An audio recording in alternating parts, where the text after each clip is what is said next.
Hi, welcome everybody. We're doing today a secret episode for the Mighty Warrior Ketsuryu. I'm Blue Liger, and joining me today is Salutations, my fellow degenerates. This is yours truly, Finikusu. And, like you said, I'll be playing Ketsuryu today. Hell yeah, brother. Uh, what do you plan on doing today? What is the goal of this episode? What are you trying to gain from this? The plan of this goal today is to basically, I don't know if to use the term reform or recreate the character, essentially.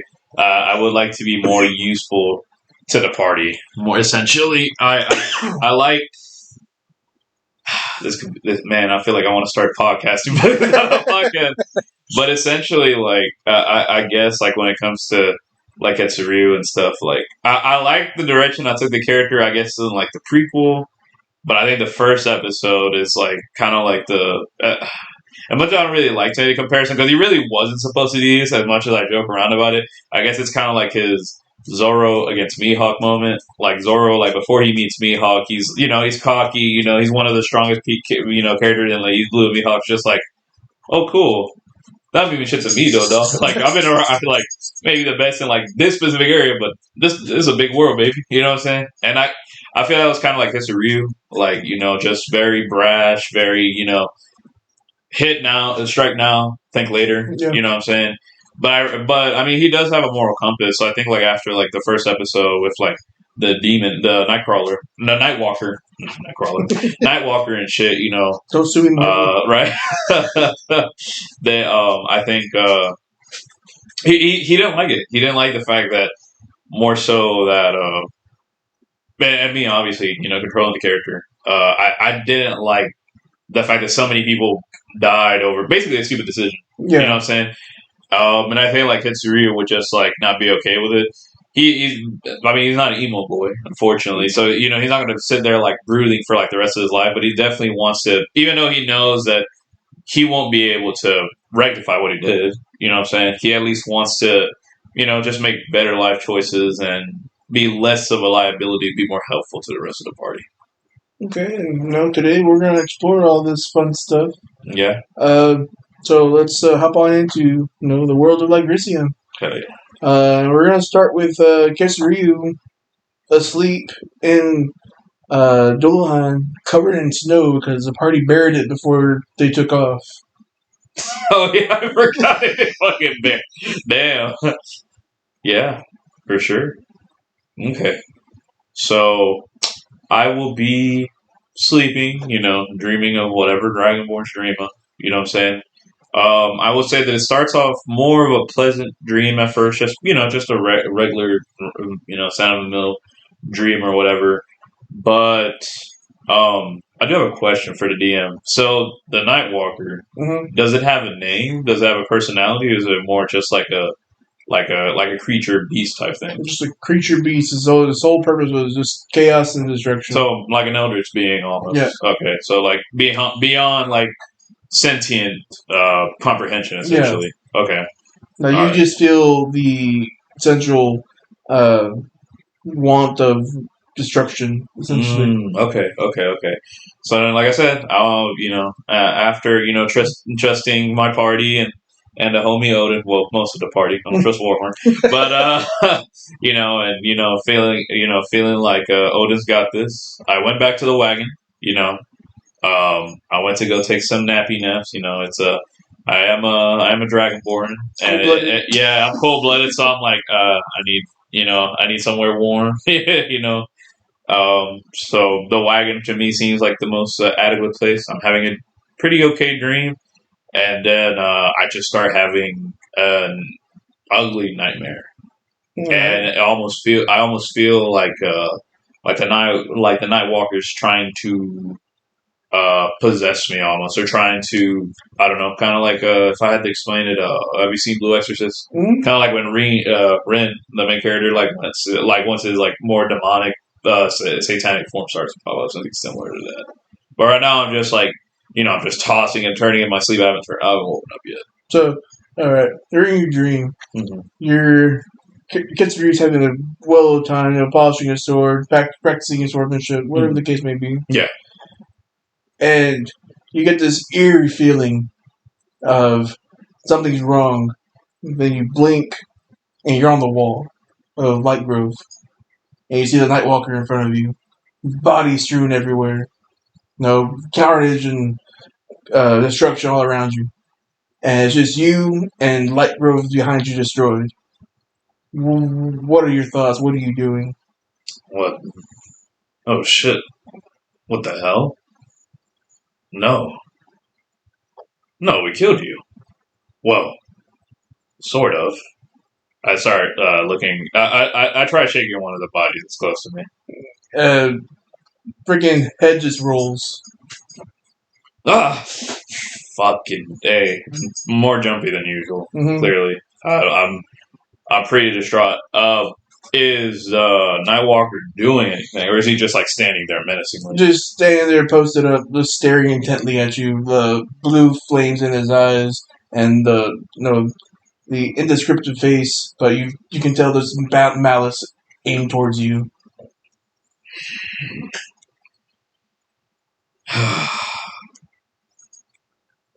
I'm just there, like, just speechless. Just like I don't know what to do. I feel like I almost feel like I can't move. Like I'm just kind of like stuck in place. I'd say it's like a mixture of feelings. It's a little bit of fear. It's a little bit of anger. Like I'm holding on to my swords. Just gripping them tightly, just staring at them intently. But I don't have the will to move at all. I feel like it almost like if I make like the wrong move, like. That's it. Yeah. So while you're standing there petrified, frozen in fear, disbelief, you see the Nightwalker raises one of his big old claws, and reaches down towards you, just trying to swipe you. And you see a barrier of light appear in front of you, and it, like a force field essentially, and it hits it, and you start seeing scratch marks on a invisible cage essentially, and it's trying really hard to get to you, and you hear just screeching and annoyance and frustration that it can't get to you. And with that, Ketsuryu wakes up in a cold sweat.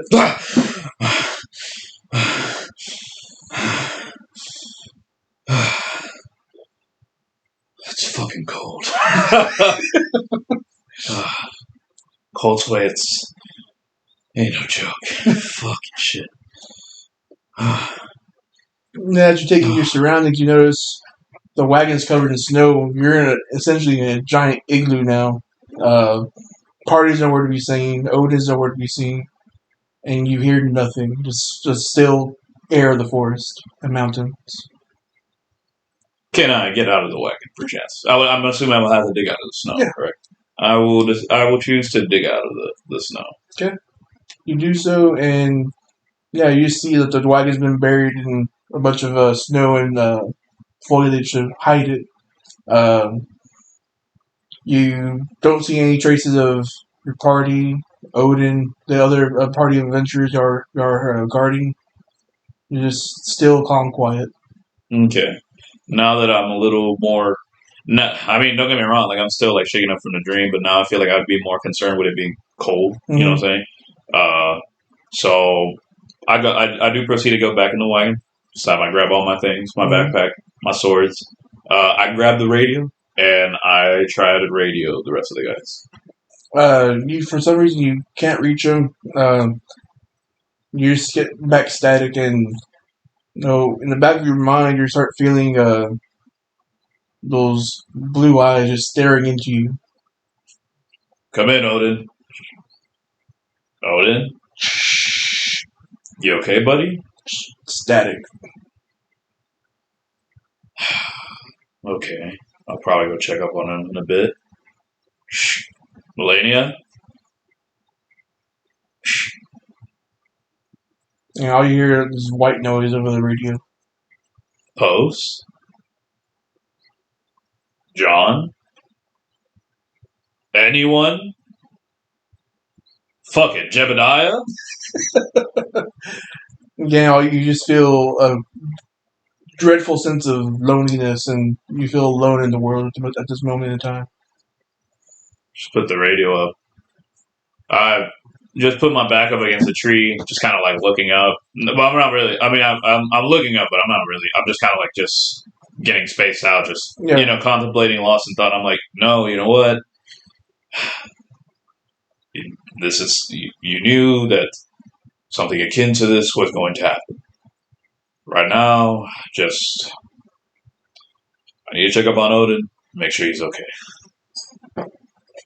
So I will go proceed to head off towards Odin. Okay.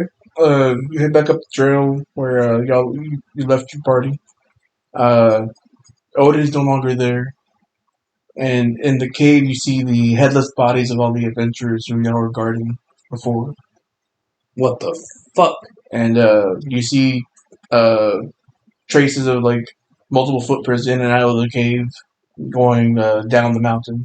Not the trail, but down the mountain. Guys, this isn't funny. Hello.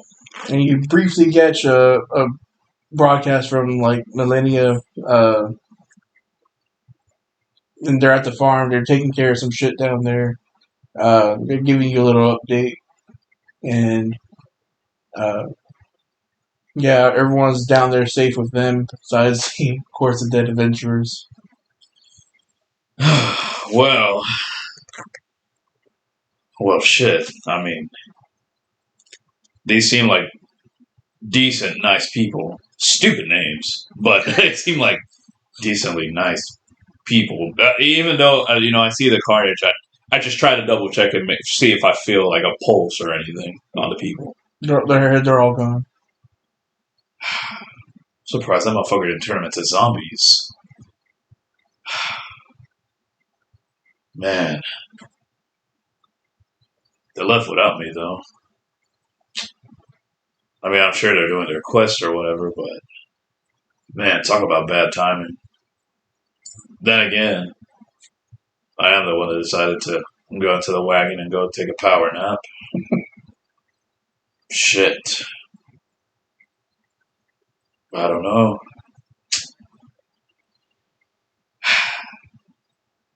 It would seem that, unfortunately, I'm a lot more emotional than even I considered. I guess.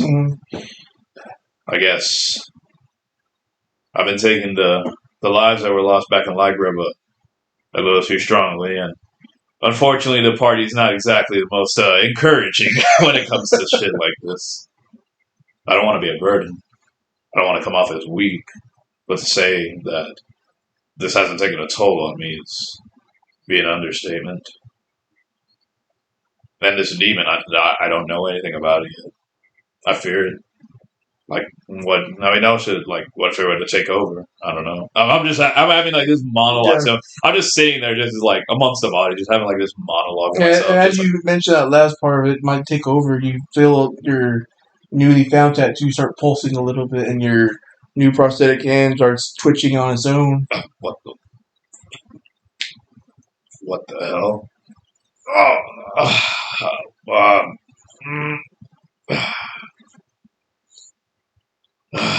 Okay. Do I have to roll anything?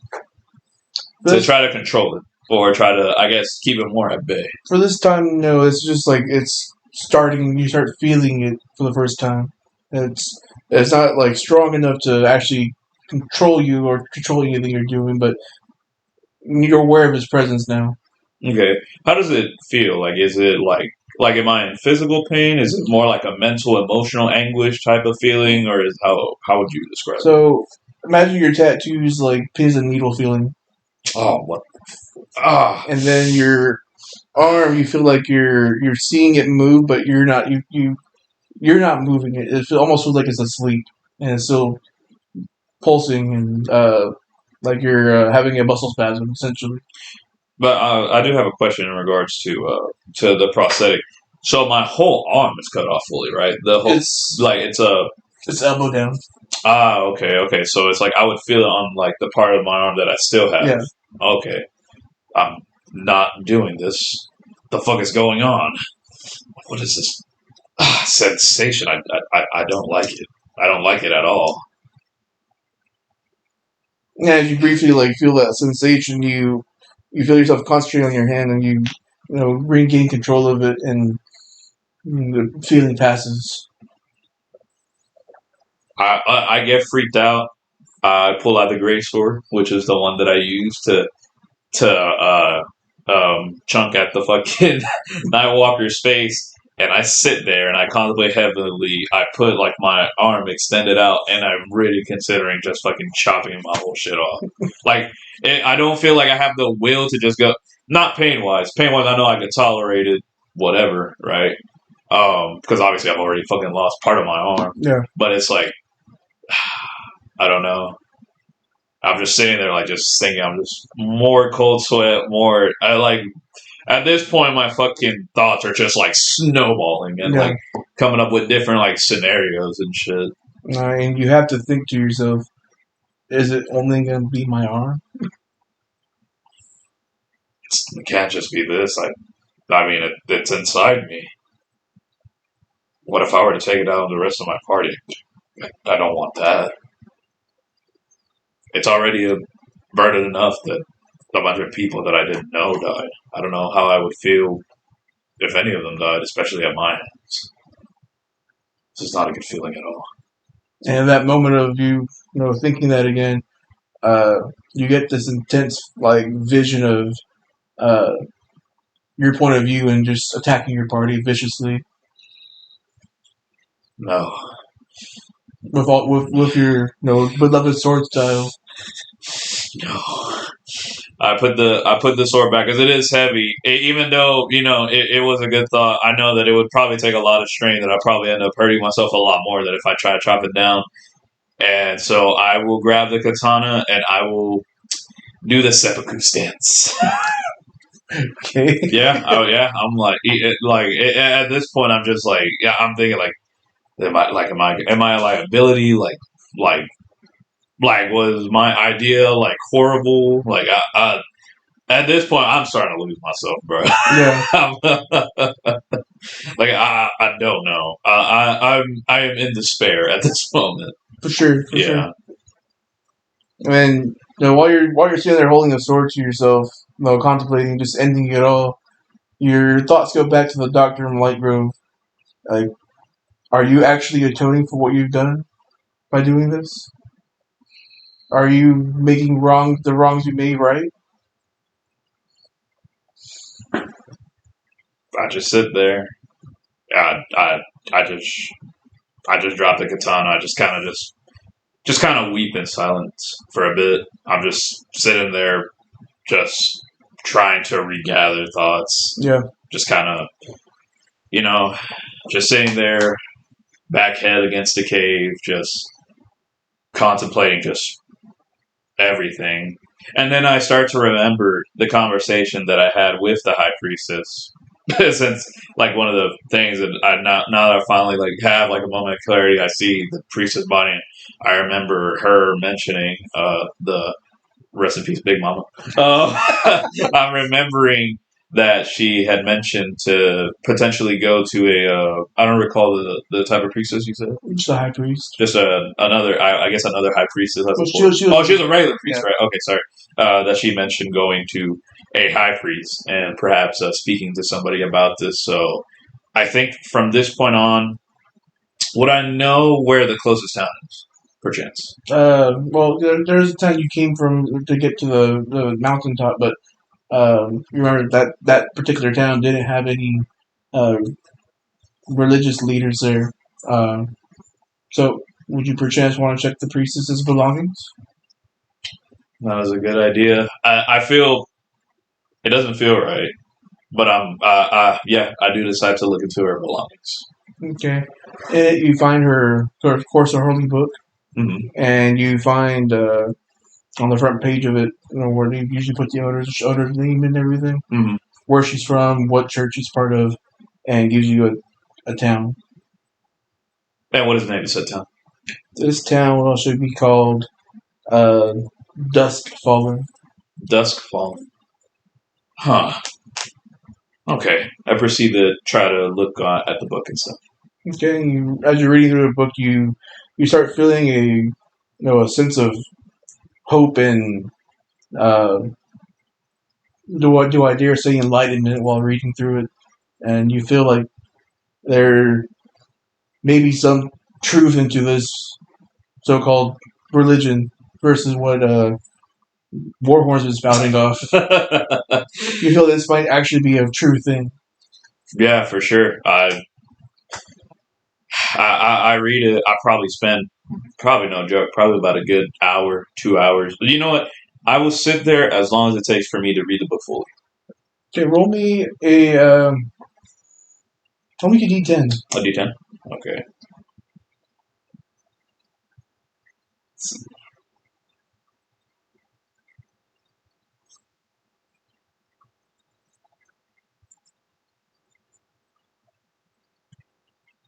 4. You're engrossed in that book. You're like you sit at the campsite. You know, the bodies are still around you, but you're all that's out of your mind. You're just sitting there flipping through the pages, just reading and gaining all this knowledge and hope from this book. What are the contents of the book? Even if it's like a vague description. Mostly it's just a bunch of like small rituals and how to bless people and bless things. And she was a war priestess, so there was a lot of depictions of blessing warriors into battle and healing others, being on the battlefield, healing fellow troops and whatnot. Out of curiosity, this is like me asking the DM a question. On her belongings, could I find out her name? Sure. Okay, cool. Handy dandy. Where is my mouse?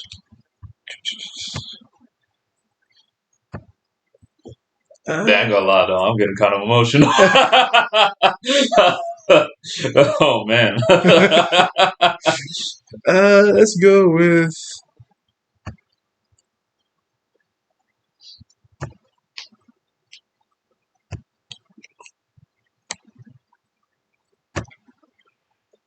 Her name was Sigarda. Sigarda. Would so I want did she have anything else amongst her belongings perchance? She had her church's holy symbol on her. It wasn't taken with when she was beheaded. It wasn't taken, so it was still on her person. Okay, cool. What does the symbol look like, if you don't mind me asking? It looks like the Egyptian cross looking thing. Oh, okay. Oh, that's cool. Yeah. Okay, I know exactly what you're talking about. Okay, so on her person, obviously her garbs or whatever she was wearing, she had a book, and that's all she had on her. She had various rations, water, stuff like that. And the last quest she was on, which was cultists. The cultists, yeah. Besides that, she had very little money. She had very humble attire. Like she was ready for battle, so she had plate on or her holy garb, but it was very it was the opposite of Shiny Boy. Oh, okay. It looked dented and worn, but it looked like it was well maintained. Yeah. She wouldn't happen to have like any jewelry or any trinkets on her, would she? Just that holy symbol. I will take the holy symbol. And what is it in the form of, perchance? It is a small, not small, but it's about a 3-inch golden cross with a leather wrapping around it to hold. Yeah. And a ruby inlet. Oh, okay. And about how big would you say it is? It's about 3x3. Okay, so it's like if I could, I could potentially wear it around my neck, like if I obtain a necklace in the future, perchance. It's good. It has a leather wrap, so you can wrap it on your belt or your neck, whatever the case may be. Oh, okay. You know what? I think I will wrap it around my neck. Okay. And not only that, I think I don't know. I feel like throughout this whole time, like I'm just like not like full fledged crying, like like full breakdown, but like I do have like tears of joy, just slowly just streaming down my face. I would like to bury everyone that was within the cave. Sure. Maybe outside. Sure. So as you put that trinket on, of course, you immediately notice the pins and needle feeling on your tattoo like slowly dissipate, and to a like to the point where you barely notice it. Like it's almost just in the back of your mind. I feel calm, at peace. I have to find these people out. Sikandra, you said what her name was, correct? Cigar. Sicarda, sorry. Well, Sicarda, I didn't really know you very much at all. Nor your companions. I don't know exactly what happened to y'all. I mean, aside from dying, obviously. But it was very unfortunate. I mean, if it's any comfort, um, your memory will not go in vain. And even though maybe for you it wasn't much, just a one-off conversation that maybe you gave it little thought, I I like to think that you are the person that saved me, and so I will go seek out these people, the the people that you served, and I will try to live my life accordingly. I think at this point, I think I'm aware that I can't atone for the stupid act that I committed, but I like to think that maybe, just maybe, if I live life a little better, that maybe one day I could find full peace within myself. And yeah, I buried them. Nice. It takes you a while because it's snow, Of course. frozen ground and stuff, but you managed to bury all of the remaining bodies that were there. You want to put you want to do anything? You want to put like a stone or mark the grave somehow? You know what? I think that's exactly what I'll do. I think, because I like to think that I did it like at the very front of the cave, right? Mm-hmm. I think like among, what is, I guess like the outering of the cave, like what type of stone is it perchance? Just cobble. It's just Cobble. it's just a mixture of various rocks. Okay, cool. I think I will, even if it's crudely, for me, it's more like the thought that counts, I guess. I will take the great sword and I will take time, like at the very roof of it. I will write her name, and I will try my best to do the symbol also right under Okay. it. Roll a d. Roll me a performance check. A performance, okay. Dog, I forget I can just swipe right. I don't know why I don't ever. Let's see. Okay. Ooh, that's rough. It's a 3. So you crudely write it, but like the intentions there, like you're so distraught and relieved at the sense of, uh, hope and uh, lightness that you're feeling. That yeah, you're writing it, it's crude, but you're so emotional you can't really control your arm all that well. Yeah. Okay. And then, man, I you know what? I think next to her body, because so how many people were dead? It was 4 or 5, correct? 5. Give or take. Okay, 5. I think in front of it. So I would say if I had to describe it, so the cave would be directly like me looking at it. Mm-hmm. The 5 bodies would have been laid out in front of me, right, and right to the entrance of the cave. I think the last thing I will do is I will make one more hole, and I will place the greatsword there, and I will bury it. Okay. And yeah, I think from this point on, I think I go back to the book and see if maybe it could give me a direction to where this town where she's from. Dusk, what was it? Fucking forget. Uh, We'll call it Dust Grove. I will call it the town of Dusk for now. I remember it's Dust. It's something Dust Town. I remember. I think it was Dust Fallen. Yes, Dust Fallen. Okay, so I want to go to the town. Look through the book and see if maybe there's like potential directions to Dust Fallen. Not really, but you remember that there's a map in your backpack. Ah, right. I should probably use that. And I sniff a little bit, and I'm crying because I'm dumb. No, I'm playing.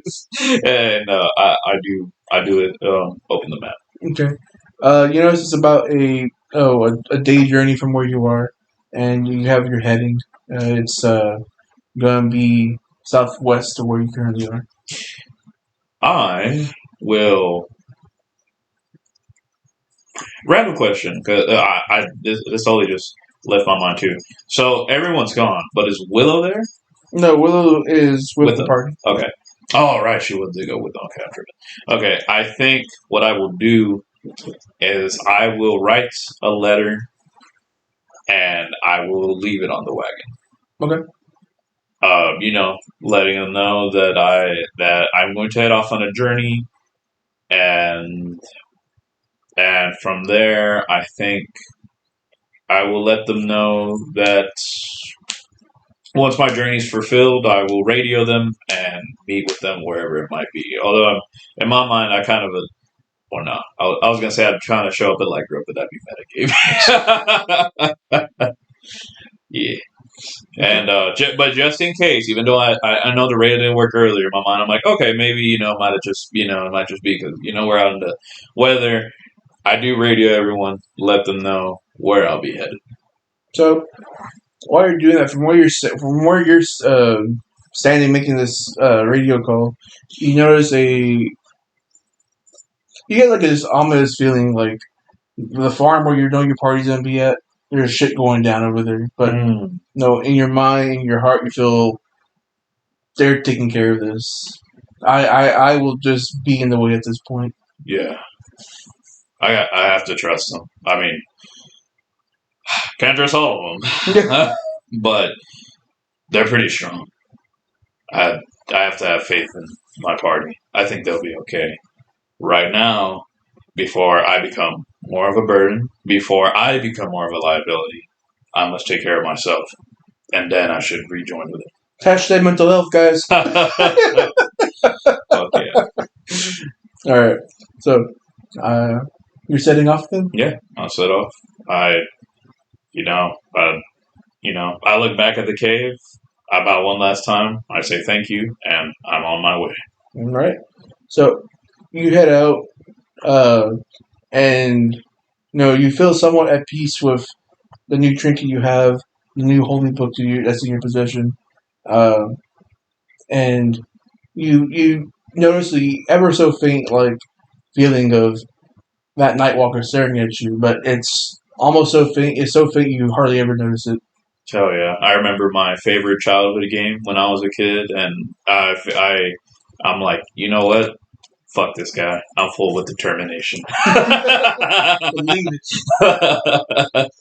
Yeah, and it does bother me. In the back of my mind, that thought is lingering there. But overall, I'm like, you know what? I feel so empowered, and I feel so. I have a newfound confidence that I'm like, nope, like this shit's gonna suck, but I gotta keep the ball rolling. Yeah. I gotta make it to the town.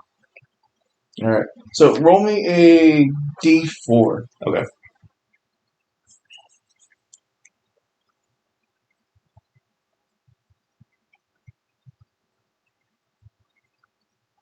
I've gone on 4. Okay. So while you're journeying to Dust Fallen, these 2 individuals appear from the sides of the path to block you from going. They look to be like starved, vagrant, and look very dirty. But they're also holding short swords towards you, and they fairly, but very clearly, scaredly ask you, "Give me all your fucking money." I will gladly give you what I have, but I must let you know I don't have much on me. Well, either you give it or we're stabbing you. You don't scare us. And clearly the guy is shaking. Relax, friend. What I have is yours. And I give him my gold. It's only like 19 gold. I'm a broke dragonborn. I ain't a dragonborn. I'm a brokeborn. Take it and start looking, and one like looks in the pouch and like sees how little it actually is, and like, this is it. This is all you have. That's it. What about that trinket? Give me that. What, this? Yes. On my neck? That jewel is probably worth something. To me. Hand it over. I will not. We won't hesitate to hurt you, man. Neither will I. Get out of my way. Stop, okay? If you don't comply, I'm gonna have to stab you. I'm just looking at them menacingly, like a little bit of like the old me is like coming back. Like I'm regressing, like I'm looking at him like, really, dude? Like that's my look, like really, dude? Roll me an intimidation check. Okay. I look more annoyed than anything. Let's see. You said intimidation? Mm-hmm.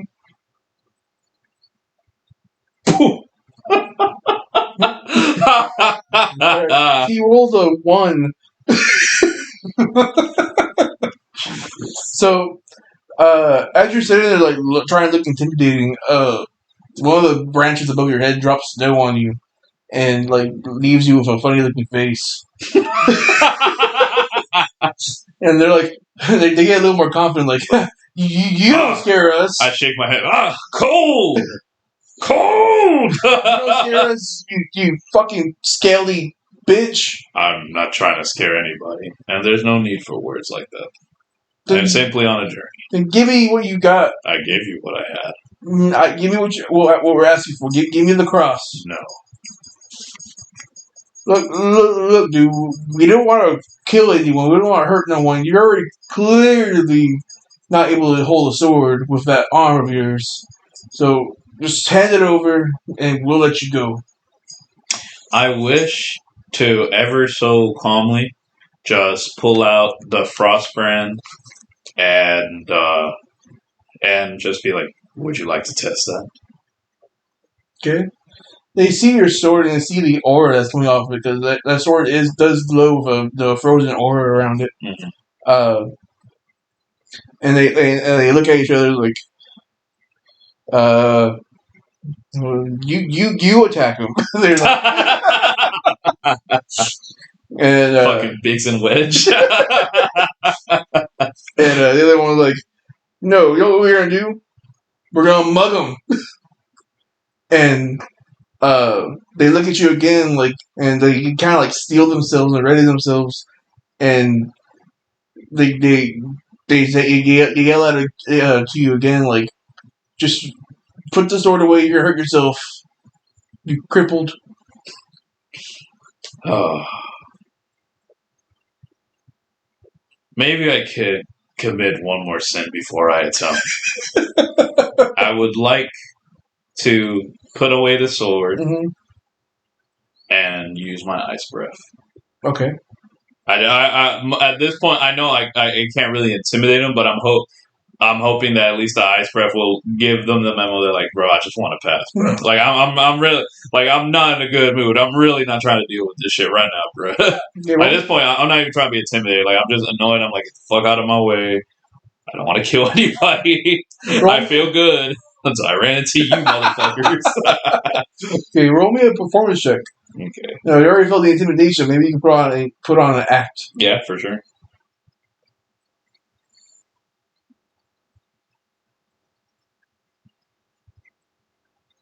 I have rolled an 18. All right, describe how you so gracefully show these guys the fuck out of here. So let me ask you beforehand, because it's going to determine like how I go about it. So when you do the ice breath, I'm assuming that things around you freeze, correct? It's a 15-foot cone, so from you it start is the apex of it, and then it shoots out 15 feet. But what does it do? Like, is it literally like just like an AOE of like cold breath? Like if it touches something, does it freeze it? That's what I'm asking more specifically. Okay. You take frost damage, and if you fail your con save, it freezes you. At this point, I just like tilt my head back, and I do like a cold breath. I'd like for the ground. Is it still snow? It's more like patchy snow. Okay, so there's like you can see dirt and shit essentially. Okay, so I would like to like freeze like parts of the area. Almost like which one's the ones that stick from the ground? Is it stalagmites or stalactites? Stalactites. Okay, so I'm going to do like leave a path for myself, obviously, but like more towards them from the ground. Just start doing like a cold breath that to stalactites pointing at them. I don't want to hurt them, And at this point, I'm pissed. Do you have any idea what the fuck I've been through in a short span of recent times? I'm shaking because like at this point I'm pissed. Like thoughts, recent memories, the demon, everything is just like hitting me all at once. And these dudes have just struck a fucking nerve with me. Do you have any idea what the fuck I've been through? Roll me a Constitution save. A Constitution, okay. No, you have all these intense emotions coming out, all these negative emotions.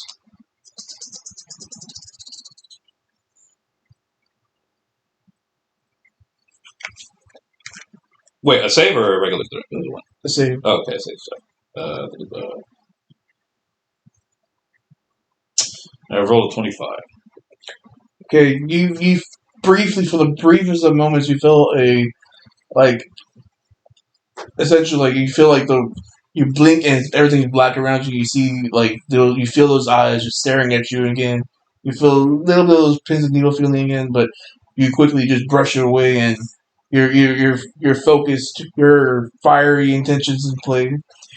Do you two have any fucking idea the pain and the agony that I felt for the past couple of days?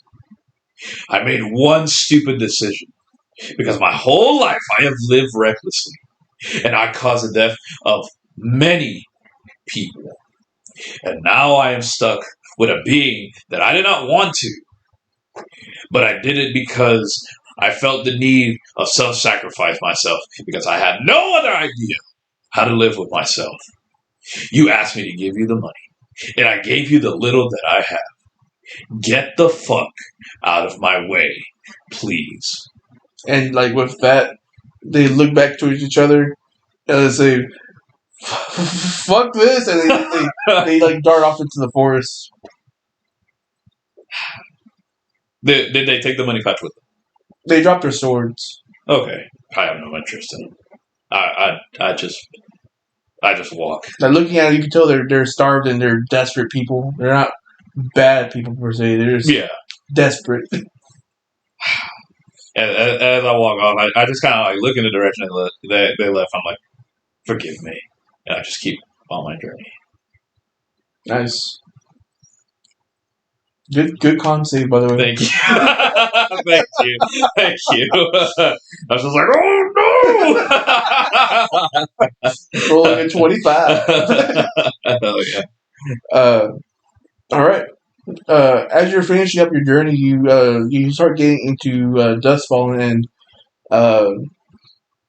it's a quaint little town. It has a little gate and stuff. Yes. And it has a couple of guards posted up, but Sigarda. Sorry. I'm gonna make a note of that. How do you spell that out of curiosity? SIG. Okay. ARDA. SIGARDA? Mm-hmm. Okay, continue, sorry. You're good. It has a couple of little guards. They're kind of just, they're chilling. They're not on high alert or anything. They're kind of like just scanning the people going in and out of town. You just walk on through. They don't stop you. You don't seem like you're a threat or anything. So, as you're entering the town, you see homes, various shops and stuff. But very prominently, you see a larger building with the same symbol on your cross. I'm assuming that's where I need to go. Well, that and I could use a break. I've been going at it nonstop for At least a day. Yep. Well, I guess I'll be on my merry way then. Now there's a tavern. There's a small little general shop too if you want to stop at any of those places. But the main religious building is very prominently on display. I will go. Okay. I'll go to the building. All right. You head that way. What are you doing? What does the building look like? So it's a simple stone building. But it's very symmetrical in the sense of it has very sharp lines forming everything. And you can tell it's made out of an expensive stone, like maybe marble, maybe granite. You can't exactly tell, but it's very shiny, very smooth, with pane glass windows and stuff. Of that symbol, depictions of battle and people healing. The place seems beautiful. I will enter it. Okay.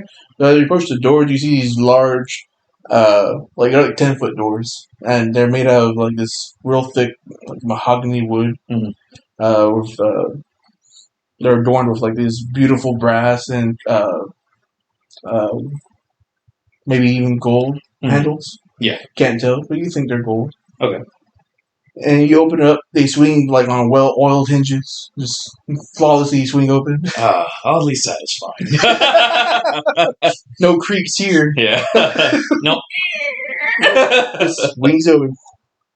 And they stop short of hitting the walls. Very, very good craftsmanship in this building. Jeez. And on the inside, you see high ceiling. It's very deceptively high compared to what you see outside. Some pews, a couple little like side chambers and stuff, and there seems to be like a couple priests in the front, just gathered around chilling. Okay. I think I'll approach the priests. Okay. As you approach them, they're wearing like this like a light gray almost silk robes. And that same symbol is just hanging down on a very long cord, essentially. Oh, okay. And they see you approach. They say hi. Can I help you? Salutations. I was hoping that you could potentially. I was wanting to speak to the high priestess, if possible. The high priestess? And who are you to request such a thing? I'm nobody, really. I came here seeking. What is that on your neck? Where did you get that? I got this from, and I tell them the story of the adventures that we went with, and then Sigurda, obviously, and I let them know that her and the party that she was with they have perished. I buried them, and that I started reading the book. I showed the book to them, and just explained the situation overall. So she has fallen. That's quite unfortunate. She was a very promising young priest. Thank you for burying what was left. I don't suppose it's an issue if I keep this, do you? Is it? It's not really an issue per se. It's just, we priests we're assigned these. We're given them. They're quite special to us. I will gladly return it. Like I said, it's not a big deal. It's shocking to see someone who's not one of our cloth wearing it. That's fair. But by all means, if it brings you comfort, you're more than welcome to use it. Well, thank you. And what of my request of speaking to the high priestess? Sure. I'm sure she would love, not love, but she would like to hear the news of Sigarda. So, just follow this path here, and he shows you a little stairway. It goes up. Well, thank you. And may I have your name? I'm Ketsuryu, by the way. Ketsuryu. I am but Bob. Well, thank you, Robert. No, I'm kidding. Thank you, Bob.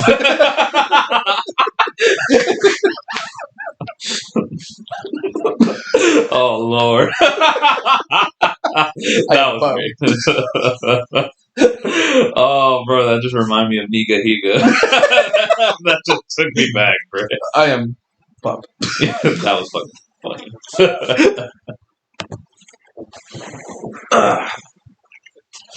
So yeah, I will. I will bow. And for me, it's like I don't know how else to be respectful. I don't know if to shake hands or what the customs are. So I just simply just do like do dragonborn thing. Yeah, a bow, and then I just take my leave to the direction that they told me to go. Okay, and as you hear, you wear boots, or you just free footed? I mean, I like to think that I have some kind of footwear. I guess. I don't remember if dragonborns do wear footwear or not, though. That's actually a good question. I'm going to assume that typically I would have some kind of armor that's maybe not necessarily like boots, I guess, like some kind of like I don't know, like hardcore chancla, like dragonborn chanclas. I guess. I don't have a good answer for you. I generally don't. Let me see. That's actually a very good question. I don't know. I don't think they do. Because I don't remember.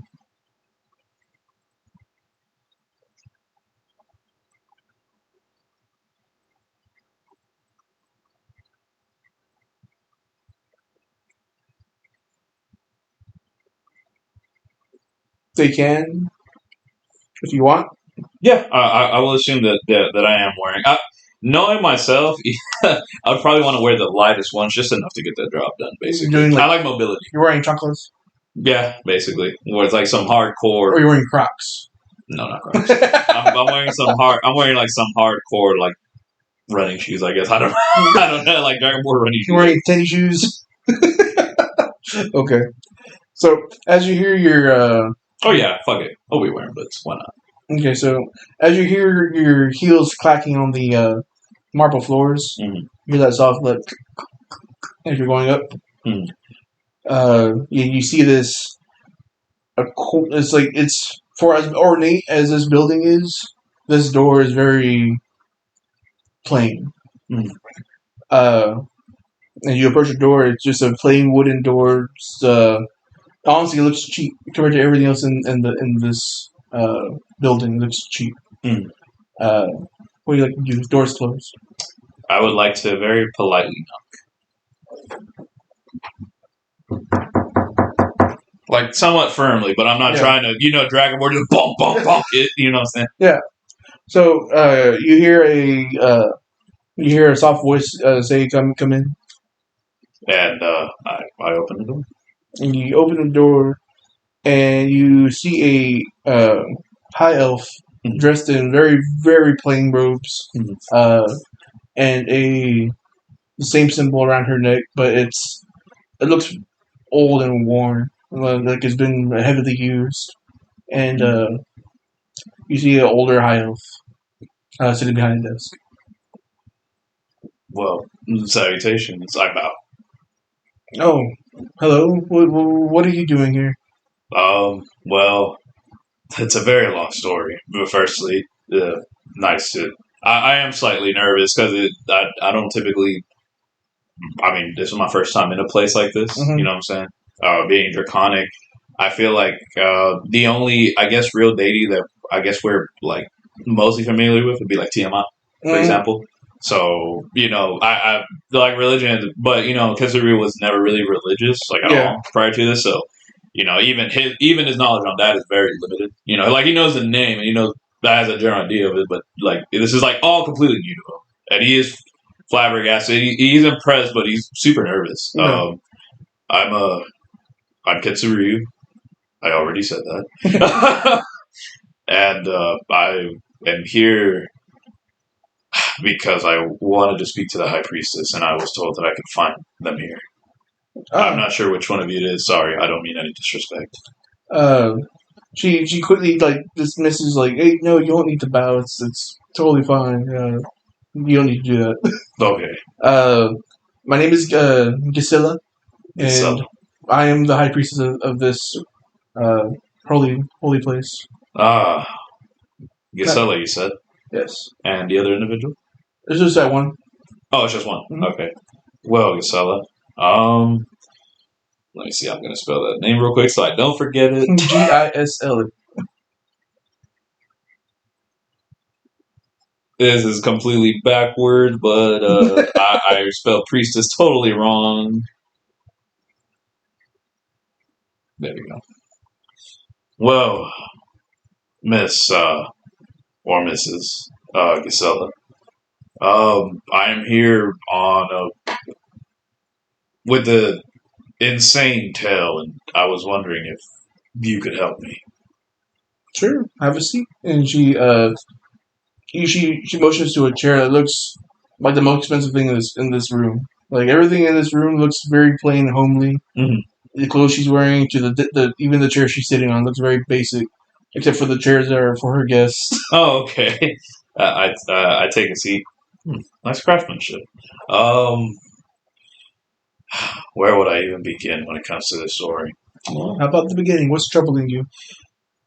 So, I had a buddy of mine. I'm an adventurer, and I have a party, or I'm part of a party, is what I should say. And I had a buddy, obviously, as you can tell, I'm dragonborn, and he had this book that was in Draconic. And from the looks of it, it seems like it was a curse book. Before you ask, up until a couple of days ago, I feel like I lived life very recklessly, very brashly. Regardless, he mentioned that the book was in Draconic, and I felt tempted to read it. Now, it said very clearly, "Do not read; you will die," or something akin to that. And I guess, excuse my language, I fuck around and found out when I started reading said book. Um, I seem to have summoned a night walker. I don't know if you're familiar with what that is. It's essentially a giant demon. Yes, very very evil, very chaotic. Uh, they just strive for destruction. Well, it got what it wanted. I I had tried fighting off the creature by myself, being the brash individual that I am, and I fell. Obviously, I unintentionally and essentially against my will joined a religious group called the Church of Warhorn. I don't know if you're familiar with it. I've heard of these religious folk. Uh, Very pagan. 1 out of 10. Would not recommend. Like on a 5 stars, I put no stars. I know you might not understand that reference, but just saying, putting that out there. And that, but like I said, I was forcefully part of it. However, because of that, I was able to speak to the deity, I suppose, of said religion, allegedly. Um, and he essentially allowed me to perform a messed up ritual of sorts to where I was essentially able to weaken a demon, you know, thanks to him. And essentially, that Night Walker resides within me now. She has a very stoic face, but at the mention of like it's in you, like she very briefly has a shocked look on her face. Like it's there for just the briefest of moments and it's gone again. She's composed. Well, would you happen to have heard about the attack on Light Grove that took place a couple of days ago, some time back? Yes, the news reached our ears. The thing that attacked Light Grove was the Night Walker. Hmm. And No wonder the descriptions didn't make sense. yes, it was I. And I at this point I break, man. Like at this point, like I'm like I cry. I apologize beforehand. I cry for real. I really like this campaign, and I'll get really into the role playing. At this point, like I just break. I'm like, I don't know what to do. I feel responsible. I I hate my ignorance. I hate how naive I was. And this feeling of feeling responsible of all these innocent people dying, my party being hurt from this fight. and having to struggle with knowing that this creature's inside of me. I don't know what to do. She gets up from her chair and she like walks around as you're explaining this and puts a comforting hand on your shoulder. Sir Ketsuryu, do not be alarmed. You came to a very good place for this. I'm sure as soon as you walked into this door, you started feeling better. I did. As soon as you wore that symbol on your neck, I'm sure you started feeling better.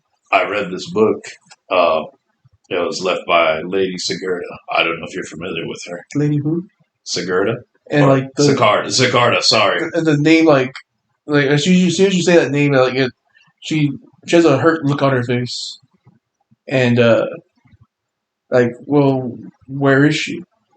Well, she's dead. And instantly her face seems to sadden. My party was investigating. We ran into Lady Sigurda. We met this dwarf named Rick. He was on.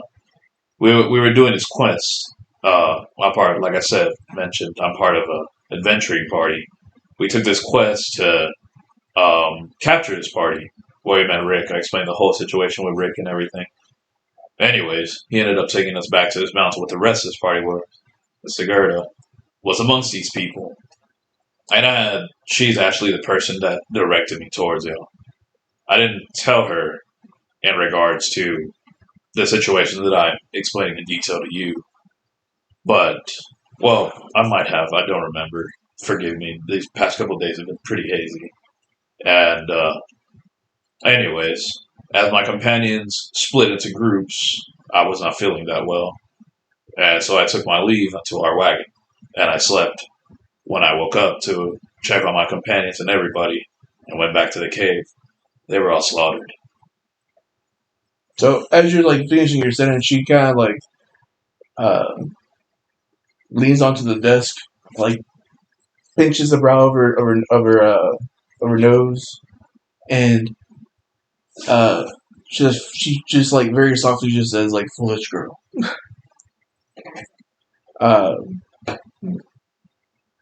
And you see that she's just her demeanor is faltered a little bit. She's no longer as composed as she was, and she asked for the book. He's like, here. Yes. She takes it and she opens the front page and she verifies the name and stuff. And then as like a final stroke, she like goes to the back of the book and like looks at the bottom, and then you just like see a single tear come down her face. Mm-hmm.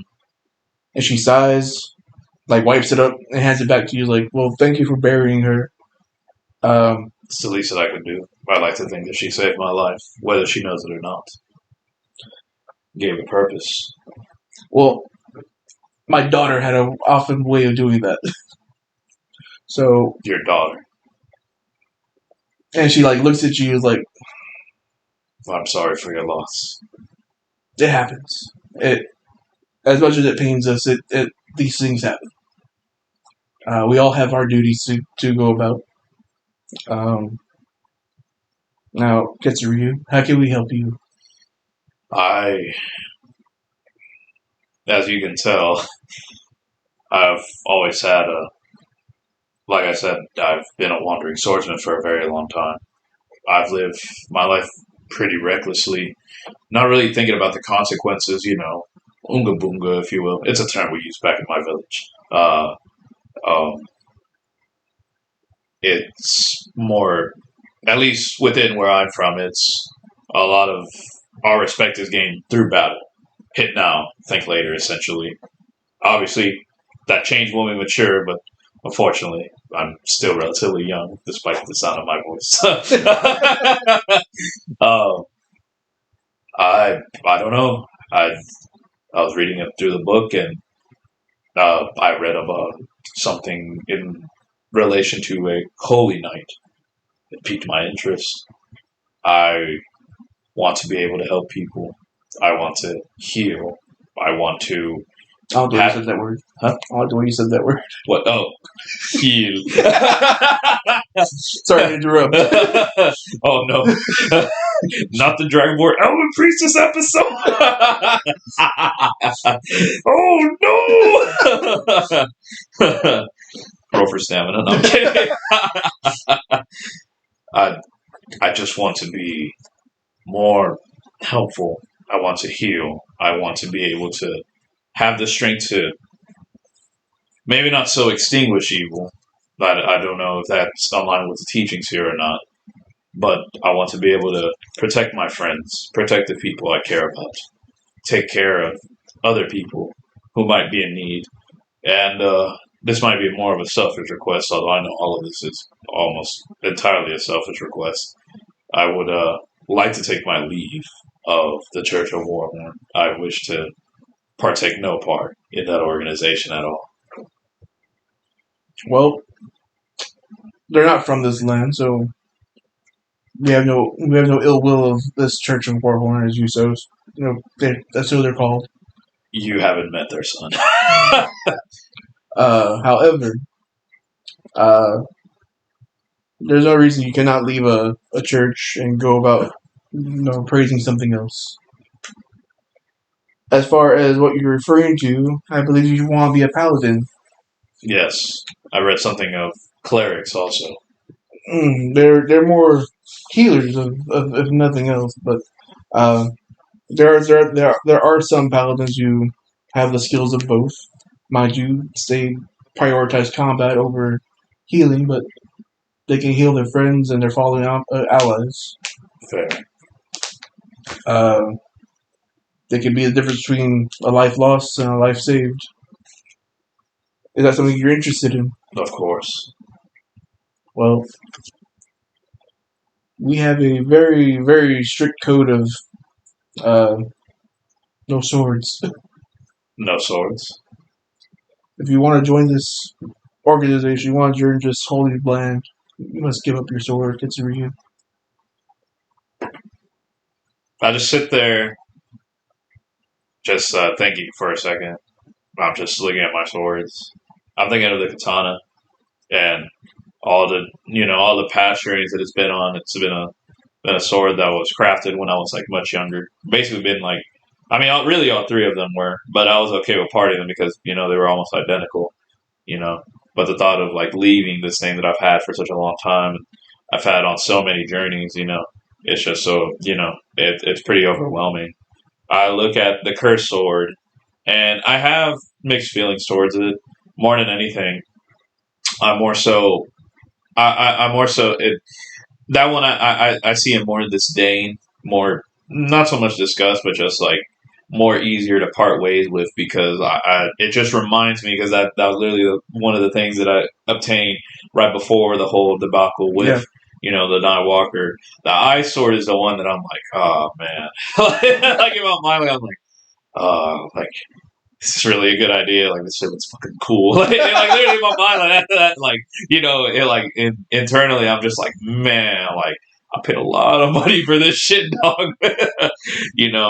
But I think about again, just like how much life has changed in such a short span of time, and the experiences that I've been through, and I think about the party, and oddly enough, even though I shit on him a lot, I even think about Warhorn, and like his definition of being a paladin, and even if it, how he portrays himself, and even if it is a little bit out of spite, I will say, like in my mind, I'm like, I want to do it the right way, I haven't interacted much with Lady Reef. Mm-hmm. To make it, to be able to determine like if she is, a good paladin or not. No disrespect. Yeah. So in my mind, I just sit there, probably about a good 5-10 minutes. Like I'm so in thought that I kind of low-key forget that I'm there. So Gisela obviously notices your hesitation, and she says, "Being a paladin and cleric is not a life-taking thing. We go into battles, yes, but we do not seek to put an end to others. We're here to help as much as we can, and if that involves us knocking someone down a few pegs," and she holds up like her little or ordained mace. Yeah. that clearly has scratches and dents and has been used quite a bit. Yeah. We do not strive to not to be defenseless, mind you. And she whooshes her mace down. Like you see a gust of air, like you see the power of that single move. Internally, he's like, "Damn, that's hot." But more seriously, he just thinks about everything. Yeah, he starts to think about uh, Miss Casella, her daughter, that whole experience. How he felt. He thinks about the doctor. Oddly enough, for whatever reason, he also remembers the weird ass patient. The little gnome. The weird ass patient. He's like, bro, what the fuck are you doing here? Like I'm trying to have a serious moment here. Get the fuck out. And finally, he gets up, and I put the swords up against the chair, and even the armor that I've carried up to this point, the scale armor, and I place it, on the ground, and I'm like, I think I'm ready. So I wanted to get these things up. So as you take your armor off, she takes note of the tattoos going across your body. Ketsuryu, what is that all over you? These tattoos. These are the markings from the Nightwalker. She examines. Now this one, and he points at the war crest one. Excuse my language again. That asshole is the one that branded me with this thing while he was asleep. It's a weird story. Branded you, and she touches your arm very, very briefly, and she goes, "I don't see any brand." Huh? Is it not there anymore? The Warhorn brand? No. As she touched it, she healed the fuck out of it, and it was a very fast motion, so almost like she wiped it off. He's like, she touched me. And he's like, I would also try to get rid of this. I pull out the pamphlet. I'm like, please don't touch this. But it's a cursed item from his church, and I can't seem to get rid of it. Every time I try to, it just reappears in my pocket, unfortunately. Sounds quite convenient. Convenient? Yes, you have unlimited fire tools. Unfortunately, I'm not a fire dragon. And no, you have unlimited note paper. That's fair. I guess I could live with it, I guess. Unfortunately, I can't get rid of cursed items that are attached to your soul. But as far as the demon bound in you, there are things you can do that may help suppress it.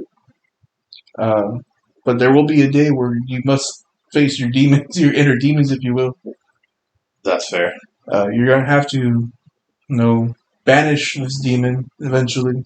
There will be a day where our teachings may not be enough, and it may come out, but it will help. I think I'm ready for starting this new part of my journey, and I dedicate myself to y'all. What is the name of this organization, if you don't mind me asking?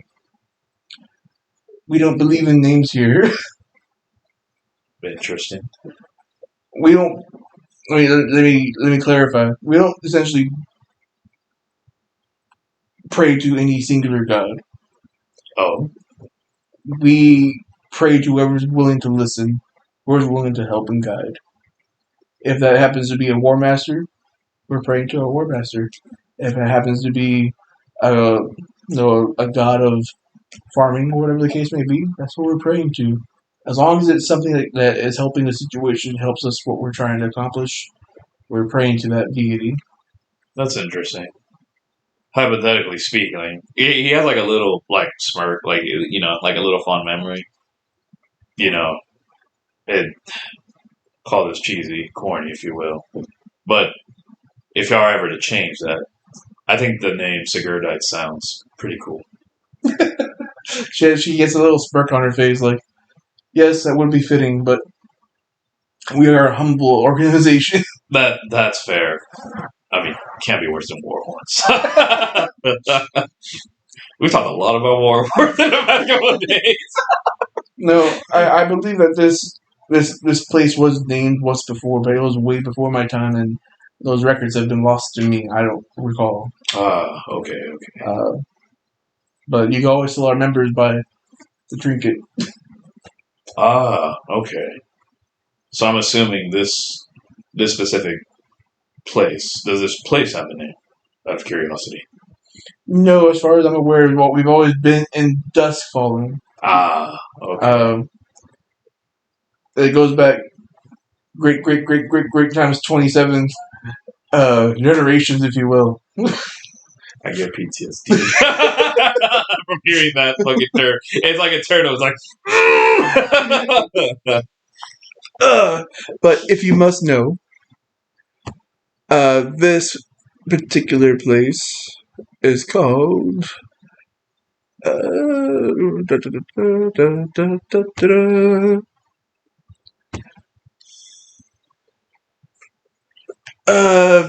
Belion. Balion.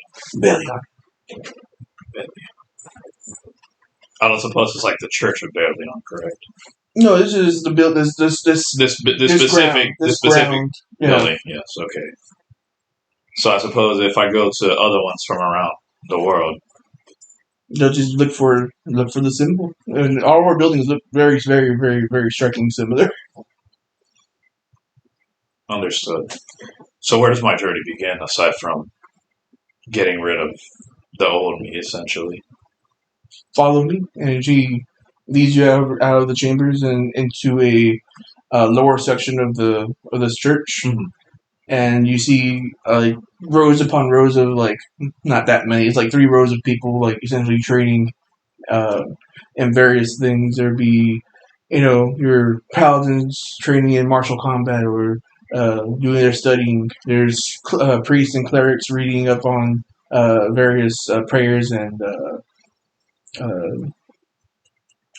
blessings they can do. Okay. This whole lower area is dedicated to knowledge, whether it be martial or intellectual. Oh, okay. Okay.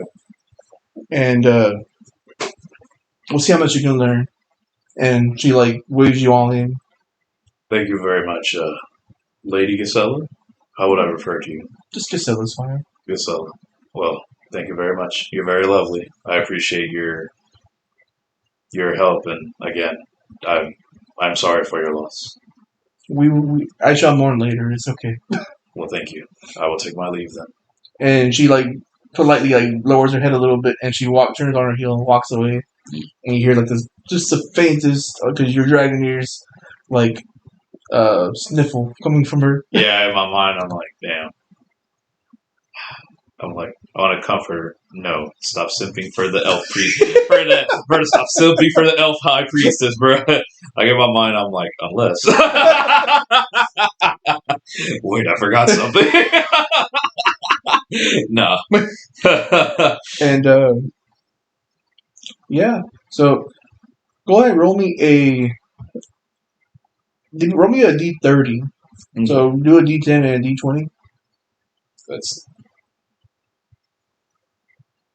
Oh, there is not a D10, a D30 in this. Interesting. Okay.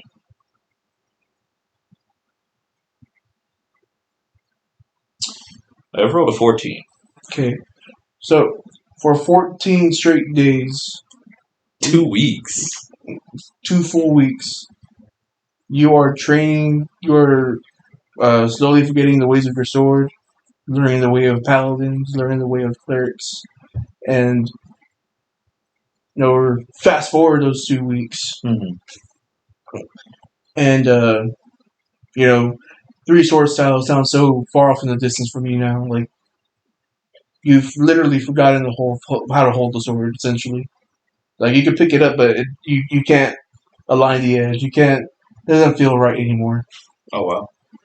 And you see your new mace and shield that have been made for you out of the mace. Same thing. No. Okay. You see your hammer and shield that have been magically forged out of your cold blade. Yes. And they're brimming with that cold mist coming off of them. And sexy. they look very simple in design, but you sense that they have power in them, that they will serve you well in battle Nice. and shielding others. Nice. So I will describe them for the listeners, if that's okay. Go for it. So essentially, because your boy's a weeb, I decided to base the shields off of the shield and a hammer, mace. Warhammer. Yeah, no, I'm just talking shit, bro. Off of the Otsu. I do not remember how the fuck. Ah, yes, and Otsuchi and a tate. So I guess if I honestly had to describe like the tate, it was a shield that the samurais used, and it pretty much just looks like a very large rectangle. Now there's two versions of it. I do not have the one that covers the whole body for like the archers and the spearmen and stuff like that. It's the ones that the actual swordsman samurai use. So if I had to say, maybe about a good maybe 2 or 3 feet, maybe. Relatively small, like covers a good ground. It would at least cover my chest and face if I hold it up, I would say that it's rectangular because I guess to remember it somewhat by I did request for them to be based off of not just the ice blade, but I guess no, not the curse blade. More so just the ice one, because that was one I thought that was the most coolest, essentially. So it just essentially just imagine the shield just being like this large rectangular piece that I could just hold, and and my right arm is the one that isn't the prosthetic, correct? I think my left arm is the prosthetic. Right arm prosthetic. Okay, the right arm prosthetic. Okay, so that I hold within my left arm, because that's my good arm, essentially. And it's just a beautiful mix of like, just like the Frostbrand blade, just like I would say like the rim of it is like almost like a black onyx, almost the shield itself, like an azure, like blue or whitish kind of hue, to indicate, the ice, and then maybe like, it will have the symbol, obviously, and I'll have that engraved in silver. And now the hammer was based off of the Otsuchi. So it was another samurai tool. Now the one that they carried was pretty much like a big ass mallet. You would have to hold it with two hands, like a spear or like a halberd or a javelin. But this one, I've requested it to be, just a normal, like, just cut that shit and, make it a size to where I'm able to wield it with my prosthetic arm. Now that I'm getting more of a feel for it. And kind of the same thing. This one itself, also being, this one more so having more of a silver finish, essentially, on like the grip and stuff, and the actual like handle part of it. The hammer itself, that's what has like the bluish, whitish, and then on the flat side of it, that'll be like the black onyx part, and I suppose at the very bottom of like the hilt or whatever, I will have the symbol of the church now. So just to add a little flavor to your weapons here. Yes. When they were forging them, you actually breathed your frost breath into it, imbuing your frost power into it. Yes. So that's where the glow is also coming from. And then on the inside of your shield, yes, you actually have some holy text like there, so it's for like a quick prayer. Oh, nice. Okay, cool. Yeah, that's really cool.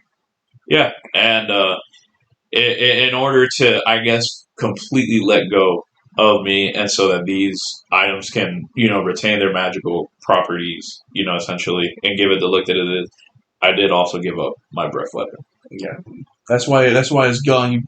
Yeah, it's a new dragonborn. Who this?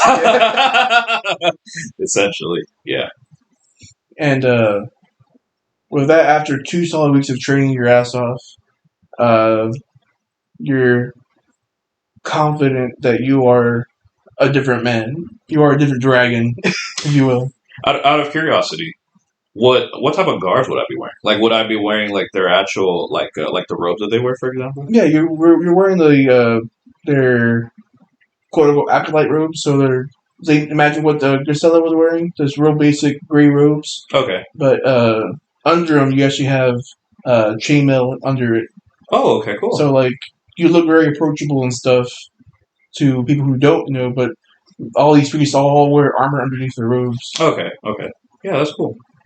Okay. The only request I'll have in regards to the robe is that I would like to show the insignia that I have from that I got from Sigurda. Yeah. That'd be I guess like the only thing, like, you know, like is how I stand out. You know what I'm saying? Yeah, they all the priests like show them. Like they're Oh, okay. Yeah. Okay. Like some wear it from their belt line, some wear it on around their neck, some wear it on their wrists. Yeah, I would wear it around my neck like how I wear, I guess, like the Naruto headband, like when I get almost like Hinata, like how she wears her Naruto like headband. real close to the neck. Yeah, real close, almost like a choker, almost. Yeah. Okay. Nice. Some metal as foot. No, I'm kidding. I don't know. I just like choker. I'll lay it on. So yeah, you feel a renewed sense of hope and courage. Before you came to this place feeling lost and despair, and now you're as you exit out the door, so you're down there for 2 weeks, no sun, just training, straight training montage. Mm-hmm. You open the doors on those well-oiled hinges again, and that will never not stop being satisfying. And when the sunlight hits you, you feel like a sense of renewal as you're exiting this holy ground. Oh man, this is a good feeling. But should I say goodbye to the people here before I go? Yeah, you're just standing out. You're getting fresh air. Yeah, you're not necessarily leaving. You're just like, oh man, this feels very nice. But I am curious onto some other rules before I go head out. I should probably. I would like to think that I was just going so ham at it that like I didn't even realize like how long I had been there for. I mean, I know I've been there for an extensive amount of time, but I like to think that I don't know. So I'm going to go back inside. I'm going to talk to Bob. Okay. Salutations, Bob. Oh, Ketsuryu, how you doing? I'm feeling good. You look a lot better than when you first came, that's for sure. Well, thank you. No rose will do that to someone. Yeah, I mean, you look good. The robe suits you. I appreciate it. I do have a question though. What day is it? How long have I been here? I believe you've been here a fortnight. A fortnight? Huh. I was hoping an Overwatch, but by fortnight, what do you mean, friend? I'm sorry. I'm not very knowledgeable. How do you say?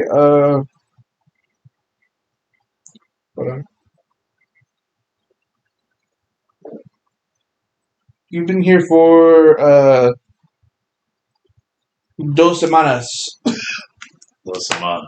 2 weeks. Sorry, I didn't mean to yell. I mean, time flies when you're training. I've been gone from my party for 15 days. Oh, shit. I mean, yeah. I mean, you put yourself into the work. You're going at it fanatically. Random question: are we allowed to cuss? Yeah, we're human. Yeah, we're well, I'm not human. I'm just being smart. Mortal. I'm comfortable around them now. We're mortal. Damn dragon. Oh man, 2 weeks. Oh man, I need to get back to my party. I kind of don't want to leave this place though. Well, like we've all been telling you, man. These places, these holy grounds are open to you always. Just gotta stop by. That's fair. I guess I should at least go on my journey and then come back. I like this town. I think I might explore the town before I leave. I do have to ask you, Bob. I know this is a little silly, maybe, but unfortunately, even though I read the book, I guess I got so into training that I unfortunately seem to have forgotten some of the teachings. What are some rules, some taboos that we must never, per se, commit? Well, obviously, do not steal. Anything illegal, I'm assuming, essentially. Well, yes, don't murder, don't steal, don't pillage, no forcibly doing things. On that regard, where does romance stand within our teachings? I suppose. There's celibate people in here. There's people who have a oath of abstinence, but Sorry, man, I can't do that. it's not a requirement. But some you might find that if you are not those things, some of the gods may not be so keen on answering your prayers. That is fair. So that one couldn't get married, per se. No, you could. There's a goddess of love. It's just you might not get on good with other gods. Speaking of which, if I can't choose my deity to speak to, may that be the one that I choose. Which one? The goddess of love. Sure. May I speak with them? Okay. I will go prayer mode, I suppose, then. Okay. How do you start? Salutations, my friend. So, I suppose, in my mind, it's almost kind of like I just stand there and I just breathe, just meditate, and then essentially, I guess, present myself, internally. So you do remember in your teachings that when you're praying, you use your symbol as a focus, if essentially. Oh, okay, yeah, okay. So yeah, start your prayer, man. Goddess of love, I would like to speak with you. How may I help? So, I would like to devote myself to you, essentially. You want to fight for love? Yes. Why not? Not many have, tried. I think you actually, do you actually want to fight, or do you just want to, fuck around, if you will? No, I don't think. I personally don't feel like I could do potential. I could be with many people. First of all, I don't trust many people. Last thing I need is to catch something. I feel like at this point, since I'm familiar with most of the deities and stuff, I would be super comfortable around them. You know what I'm saying? I like the idea of love. I suppose the day of tomorrow, I would like to have children of my own. Maybe they can become adventurers, live life as they seem fit. Okay. What's up with Casella? Unfortunately, her being a high priest, she has taken a vow of celibacy, and she is absent. That's unfortunate. She had a daughter way before she was a high priest. Well then. Metaphorically, across the I put an X and then write unless. Unless Yeah, if you wanna fight for love, I can always use a hero. Sure. What are the requirements? What do you ask of me?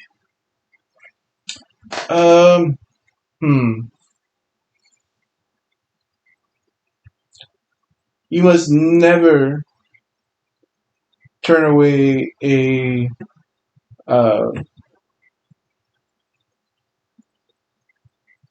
potential romance.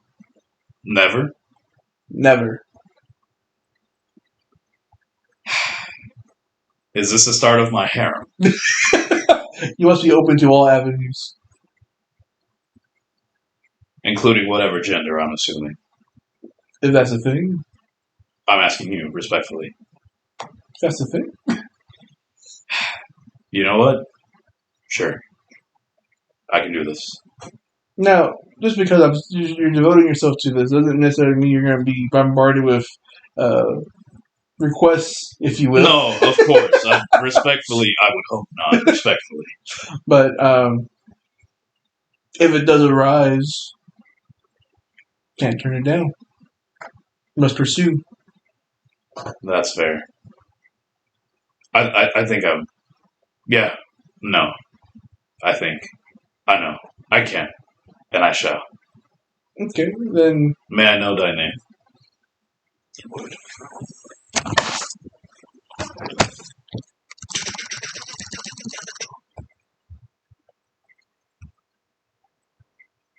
Da, da, da, da.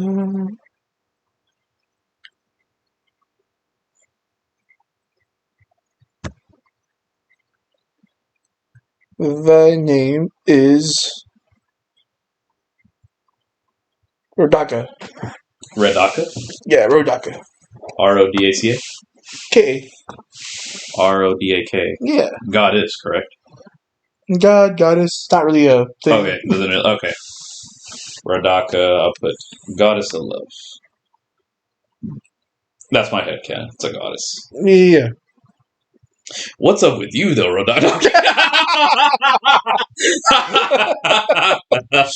I feel like he would have that kind of sense of humor. Like I feel like Rodaka would know that I'm just fucking around, just trying to ease the tension. It's been for me. It's been pretty much since the start of the journey. Been nothing but very intense emotions. Whether it was when I was more wild and outgoing. Everything was just intense. Now I have hit a point to where it's like I'm chill and I'm okay with trying to embrace more of the humorous side of myself too. What's up with you, though, Rodak? Oh, Ketsuryu. That wasn't a no, Ketsuryu. I'm just kidding. I like to think that I'll have a good rapport with you. Oh, be gone with you. Okay, fine. You'll miss me. I come back. And yeah, I take a leave. I like to think Bob's just there like, the fuck? Bob's like looking at you. He saw that you were in prayer because you're holding on to your trinket there. Yeah. And good chat. Yes. Very much so. Cool beans. I've devoted myself to Rodaka. Really interesting choice. Yes. I prefer being more open, if you will. What do you mean by that? Like, pray for what I need, when I need, not... Right. Yeah. I don't suppose you've heard of Kimetsu no Yaiba. I'm a huge Matsuri Kanroji fan. I haven't. It's you don't read manga, sir? What is a manga? A manga. It's a thing back in, well, not my village, but a village that I used to live. I used to go to. I like to. That's where I was named from. Actually, their culture is very interesting. It's essentially insert Ketsuryu backstory. Yeah, essentially, they're stories in the form of books, but they're cool. They have pictures and it's like like art like tales of heroes and stuff like that. It's pretty cool. It's one called Kimetsu no Yaiba. I highly recommend it. What is it about? And I think it's funny. This wasn't even supposed to be canon. I just did it as a joke, but it's about a young man who goes to slay demons. And when I think about that, I'm like, oh shit. And I'm like, hey yo. I'm like, it's not even my favorite. Piece 1 is my favorite. One. Yeah. One the piece is my favorite. And I'm like, I'm like that in my mind. I'm like that third season fire though. It wasn't. Yeah.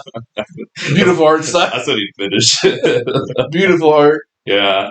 I think that Bob is like he's just kind of amused, just kind of like just listening to me just chatter on, oh Ketsuryu. So Bob is actually like a middle-aged man. Mm-hmm. He has a long flowing hair and it's tied up in a neat ponytail, and he has scars all over his face, like where you can see your scars. And he looks very battle worn, but he looks very jolly, like a very jolly person. So like the kind of person that would gladly go fight and die, but still put a smile on his face when there's blood all over him. Man, Bob. I'm going to miss you, to be honest. Oh, I'll be here, man. I know, but I really should go back to them. They have a. But just out of curiosity, I have to ask. You heard of this thing called the Church of War?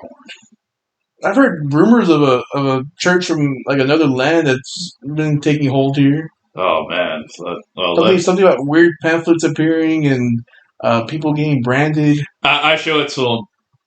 If someone offers you this, please do not touch it. And he like reaches out for like No. to take a look at it. I like quickly put it in my pocket. I'm like, no. What's the matter, Ketsuryu? It's a cursed item. Once you touch it, it will not go away. Ah, Yeah. Unfortunately, I'm stuck with it. Thanks to Lady Gisela, I was able to leave said organization. Unfortunately, she said there's nothing she can do about the pamphlet. yeah, curse items are kind of hard to deal with unless you know what the curse is.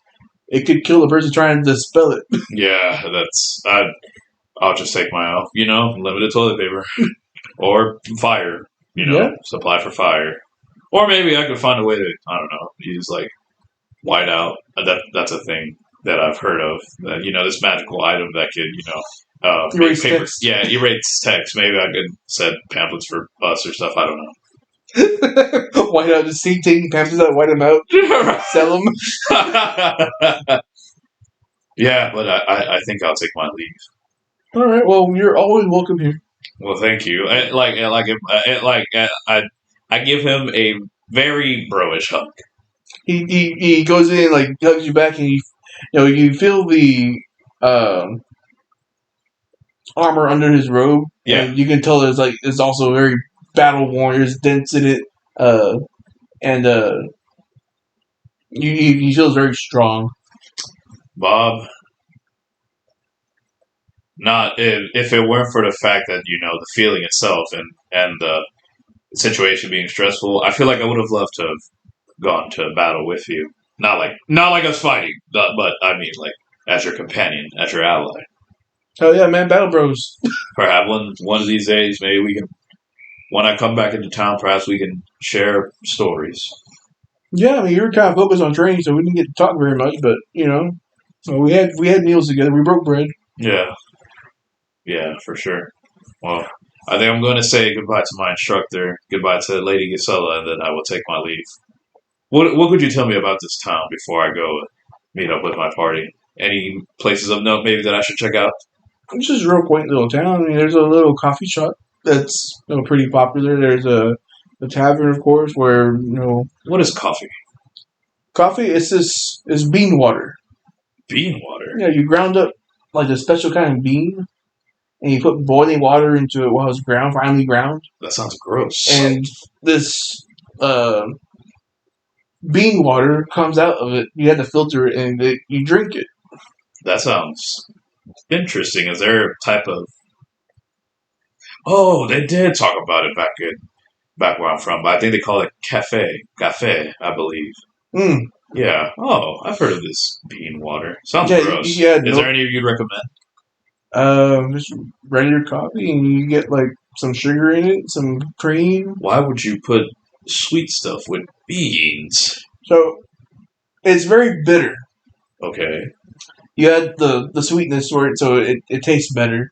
But this coffee gives you energy, essentially. It makes your mind sharper and focused. In my mind, like when I think of beans, I'm not thinking coffee beans. You're thinking frijoles. Yeah, I'm thinking frijoles, and in my mind, I'm like, that sounds fucking gross. It has a real rich and aromatic flavor. It's very delicious. I just think to myself, like, man, they must make beans really differently here. like this is not like mama's fucking beans and frijoles. This is not beans and frijoles, huevos and frijoles. These are everywhere that does beans. Bean and eggs, yeah. Like in my mind, I'm like charo beans. Fucking, I'm refried. Yeah, I'm like, what? That with sugar in water? Like my mind is just fucking blown. I'm like, I'll have to try one of these bean waters. Yeah, go try it, man. It's really good. Yeah, for sure. What's the name of the coffee shop? It's called Quelfs. Quelfs. I will go to Quelfs. After I holler at Lady Gisela. I mean, talk to Lady Gisela. Joker, and like smacks you on the back of the on your back, like tink. Thank you, Bob. I needed that. I give him a fist bump. And I go and I knock on the door ever so gently. Come in. It is I. I was like, what? Oh, hey, Ketsuryu, how you doing? I'm doing better now that I get to see you. I'm kidding. It's a joke. In my mind, unless. I just wanted to let you know that I appreciate everything and that I'll be taking my leave. Oh, I'm going to try this. Yes. Like I told you before, I was part of a party, and long story short, they need a good paladin. Well, I mean, we have two other paladins, but one of them is a psychotic maniac, very self-centered. I started naming a whole bunch of negative things about him, and I'm like, the person. That doesn't sound like a paladin. Oh, well, yeah, that's the Cherno Warhorn guy.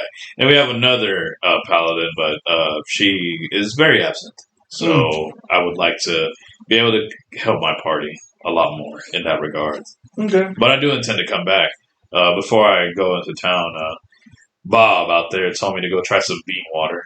So I think I'm going to go try it. Coffee? Do you have any recommendations for bean water? I get it with 3 sugars, cream, and this stuff called whipped cream. His mind's just so mind blown. He's like, bro, like like how he imagines it is like he imagines like a cup or like a mug, right?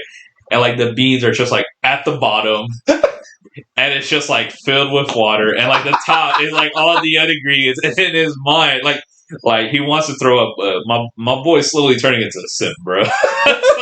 so he's just like, that sounds wonderful. Perhaps you'd like to accompany me for bean water sometime. Why are you calling it bean water, Ketsuryu? That's all I imagined. That's what he said. That's how he described it. What do you mean? That's what Bob called it, bean water. I mean, I guess essentially it's bean water, but it's not... Well, that's not what it's called? No, it's called coffee. Oh, I thought coffee was just the name of the shop. I mean, yes and no. Forgive me. It's been a long 2 weeks, man. No. Like, in his mind, it was like just coffee shop, but coffee was just coffee. It wasn't like he didn't associate like armor shop, weapon shop, weapons. Yeah. Like, he doesn't seem like it was like a coffee shop, and they serve bean water at coffee shops. You have a very interesting way of thinking. Ketsuryu. So I take it that's a no for the bean coffee from the coffee shop offer. She looks down at her desk. Roll me a persuasion. Persuasion. Let's see.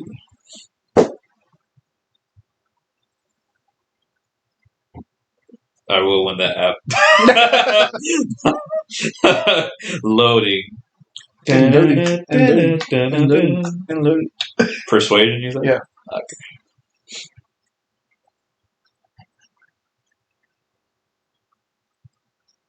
Wow. A 5. So she looks down at the stack of paperwork she has in front of her desk, and she looks back up like, maybe another time, but I really get some of this stuff done. But I'll take you on a rate check. For sure. Well, thank you. I will be taking my leave now. I hope to see you again. Likewise. Always welcome back. For sure. He bows. Like, he wants to hug her, but he's like, nah. He's like, I don't feel like that's... And before he opens the door, he's like, I don't suppose I could embrace you, if that would be inappropriate. Embrace me? For what? Comforting, I suppose. Do you require comfort? Starts having thoughts of Thea from Elden Ring. You wish to be held tarnished. And a video game from his childhood. I wish to offer you an accord. Yeah. The Elder Bracelet. The Elder Band. And he's just like thinking about Fa'i. Ketsuryu? Oh, sorry. No, it would be appreciated, but not a requirement. Instead, she like gets up and walks towards you, and she like places a hand on your shoulder. Like, she's taller than you are. Oh shit! Yeah, she's a high elf. She's not. She's not. Oh right. Yeah. Oh shit. So she puts New kink acquired. Mommy kink acquired. Rodaka looking like, Like, maybe this was a mistake. She puts a hand on your shoulder and is like, take care. Gary, you come back. You come back. I very politely, very quickly, just like tap the hand like twice, like thank you, and I like quickly get out the door. I'm like, that was nerve wracking. This just takes his leave, and he's like, "Bye, Mom." Just walk back. I make it straight for the coffee shop. I'm like, oh shit, oh shit, oh shit, oh shit. New kink acquired. Your fucking tail's like just wagging back and forth. That shit grew back instantly, bro. Yeah, I go to the coffee shop. You get in there and you smell the sweet aroma of coffee as soon as you walk in. Oh shit! This is not what. Damn. It's not bean water. Mama's beans did not smell like this. And you see a couple people, like a couple patrons sitting in the shop and stuff, drinking various drinks, some cold, some hot. And you see a very bored-looking barista. I approach the barista. What does a barista look like? It is a dwarven woman. Okay. She has black hair, big old braid down the side, and she just looks bored. New kink acquired. I'm like, Damn, you a whole ass snack. I just left the pantry, but you a snack. Right. I very politely knock on the bar. Why are you knocking right here? Oh, I'm sorry. I forgive me. I don't know the proper etiquette for such an establishment. This was my first time here. Well, you look at the board. Take your order. Oh no, my friend Bob recommended me. I would like a bean water, please. And she looks at you like, what? Yeah, he said it's like a bean water, and then Lady Gisela said that you could. He's desperately trying to remember. I think with 3 sugar cubes, some whipped cream, and this thing called Creamier, I believe. Okay. You want a dwarven coffee, an elvish coffee, a human coffee, a dragon coffee? You want a goblin coffee, orcish coffee? Is yours going through like a bunch of He's like imagining. He's like, well, if Lady Gisela likes her coffee that way, that probably has to be the best form of coffee. She's an elf. I suppose a high elf bean water would be good. Okay, what sizes do you want? There's sizes? But it is mine. Yeah. It's the beans. Do you want large? How medium, big small? are the large beans? Excuse me? He is flabbergasted. I mean, we have larger beans, but they're not that large. She goes to she reaches under the counter and brings out like a potato-sized bean. Like it's like a live brew. That looks insane. Why are your beans that big? These are especially imported from the homeland of the Goliaths. So that's just the beans. Are you familiar with Lady Gisela, perchance? The High Priestess, yes. I would like the way she gets her bean water. Oh, okay, simple enough. And she goes off and starts making the drink order. And you hear various noises from the back. You hear like grinding. You hear you see a bunch of steam come up here out of nowhere. in his mind, I'm just like again because that's the only bean I've seen. I'm just imagining like a saw just like cutting up this bean and like a whole like workshop type shit. He's just like he's like having an existential crisis, and I get nervous, so I'm gonna talk to Rodaka.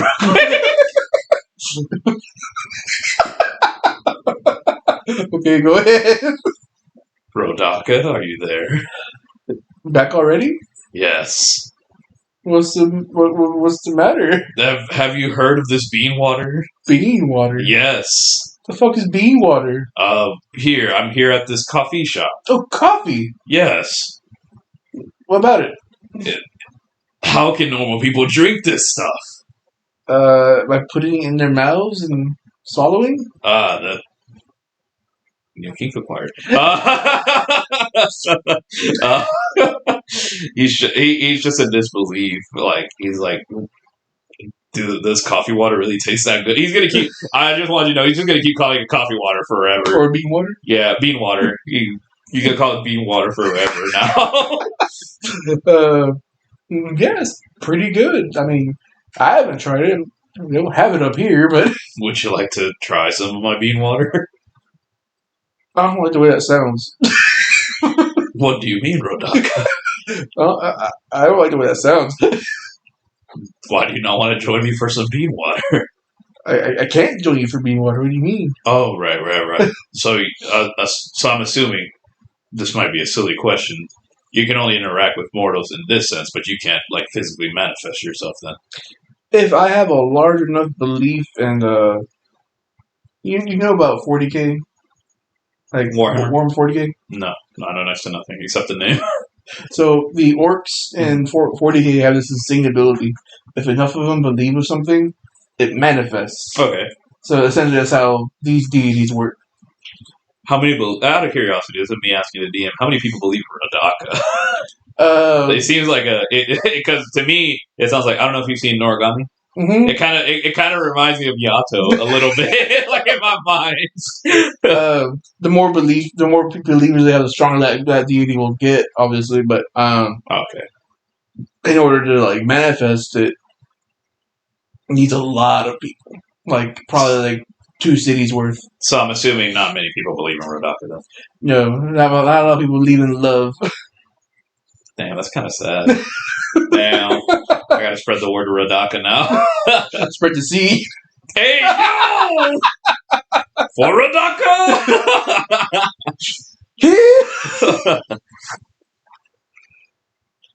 Oh my. Well, Rodaka, you low-key make it want to make my... You know what? I haven't really thought of a plan or a great journey for myself.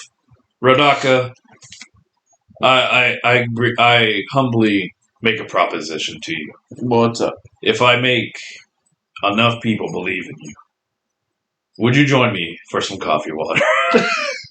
Some bean water. If you can get enough people to believe in me to where I can manifest, sure, I will have some coffee with you. Sit mode activated. In his mind, he's like, fuck yeah. Well, thank you very much, Rodaka. Yep. Okay, bye. The peace sign goes back. Yeah, he goes back. And as you exit your prayer, you see like the dwarf is like trying to get your attention, like hey, and she's like holding the like. Imagine a fucking a Whataburger sized cup of coffee. Oh, she drinks all this with like a mountain of whipped cream on top. Wow, like here is the priestess special. Are you sure you can handle it? Can I handle it? I think I'll be okay. It's a lot of caffeine. Have you drinking caffeine before? What is caffeine?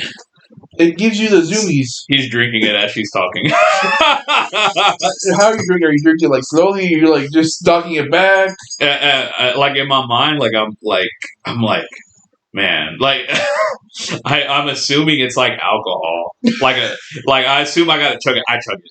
You chug it? Yes, I chug it. I just glump. So while she's explaining to you, do that, and she like goes, no, and she's like it's horrified. Like you just drink scalding coffee. So like you didn't. Oh, it's hot coffee. Oh Lord, I like head can't. Oh, I don't have my breath weapon no more. Damn. So like you like just fucking knock down the hash and it's like it's hot ass coffee and you have like the whipped cream around your snout and Man. you see steam come out your mouth. But I like the tingly sensation. You're supposed to. New kink acquired. You're supposed to let that cool down a little bit. You crazy? I like to think that because I am an ice dragonborn, like it cooled down a little. It didn't burn me as much, but it is pretty hot. Like it's like when you get greedy with the caldo. That's how it feels. Like you thought it cooled down enough, but like it wasn't that point yet, buddy. You know, I was just like. And your eyes like instantly dilate fully, and you have you are now zoomies. You have the zoomies, but I love it. I think it tastes incredible. It is by far the best thing I have ever drunk in my life. Like in my life, I'm like, young lady, what is your name? Regina. Regina. I think you have made this my new favorite drink. Oh, but I feel so energetic. What incantation? What spell did you put on this? Like I got the jitters. Like I'm doing like the meme that. There's no incantation. It's just coffee. Coffee. This is excellent bean water. Words are hard. Yeah, in my mind, and then it hits me. Shit, I don't have any money. So I was so excited about the bean water that it didn't even hit me at all. That I'm a broke boy. So that's gonna be like 2 gold, please. Gold? Well, yeah, this is a business. And I'm like, I apologize. This is gonna be horrible. I have so much energy. I just tell her my whole life story from that point to there. I'm just like it's like it's like fucking like Midoriya when he's like going on the rants like in the first season. Like I just tell her my life story up to this point. Point being, I was staying over there and I was used to getting free meals and stuff, and I made a lot of assumptions about this place. I am so sorry. Okay, well, you can get in the back and start cleaning then. That's totally fine. I will do that. Go grind up some beans. Can you show me how, please? You get the bean, put it in this hole, you get this handle, and you just go really, really fast. I put on my 12 apron. I put it over my robes. Do you leave your trinket out or in? Is it behind the apron or in front of it? I would have it. I would have the apron hanging low enough to where you could still see it. Okay, fucking G over here. Yeah. Guess I got my swagger back. Fuck yeah. Oh yeah. And do I roll for how well I do for today, or sure? Okay. Roll me a straight D20. A straight D20.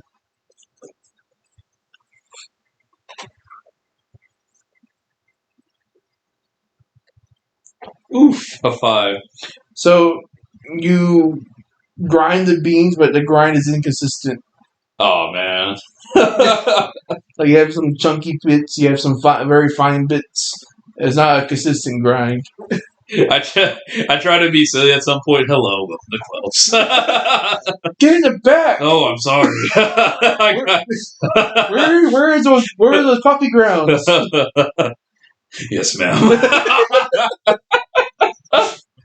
And where's your hairnet? Dragonborns do have hair. Right. I do have a luscious white mane. I quickly braided. Newbies. Yeah. So yeah, I guess I spend my day at Quills. Yes.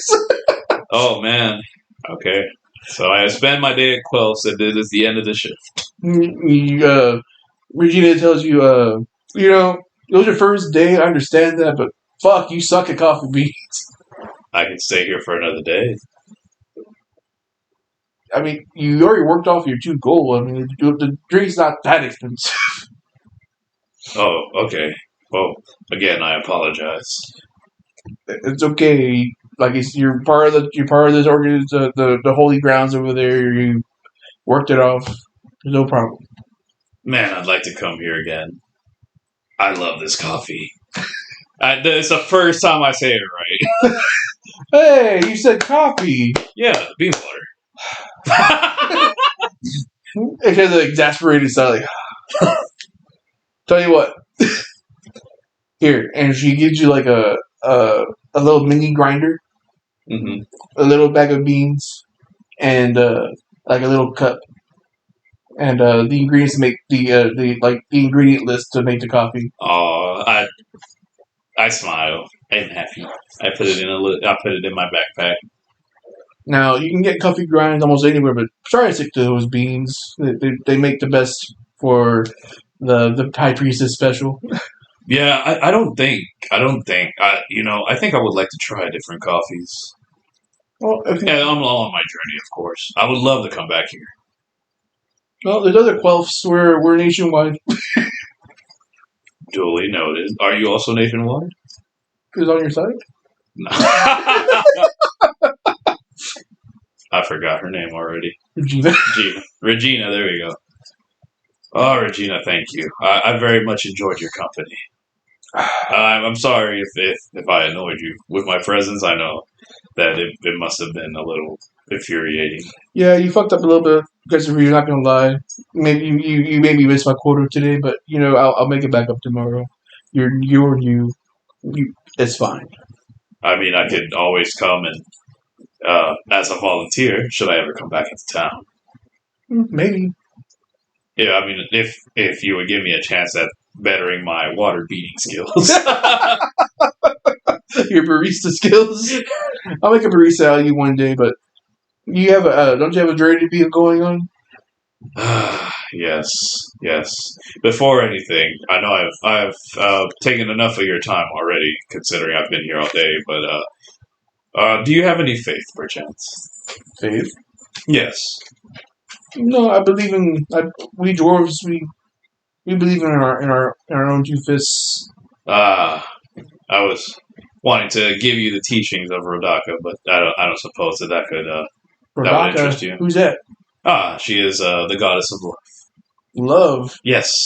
Huh. I didn't take you for the lovey-dovey type of Ketsuryu. Oh, for sure, of course. Especially with your battle scars and your missing arm and your missing tail. Dragonborns get lonely too, bro. No, of course.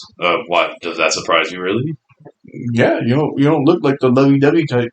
Well, I definitely, as you remember earlier, and he didn't, in his mind, he didn't realize that when he went off about his backstory, that she just kind of half-ass listened to it the whole time.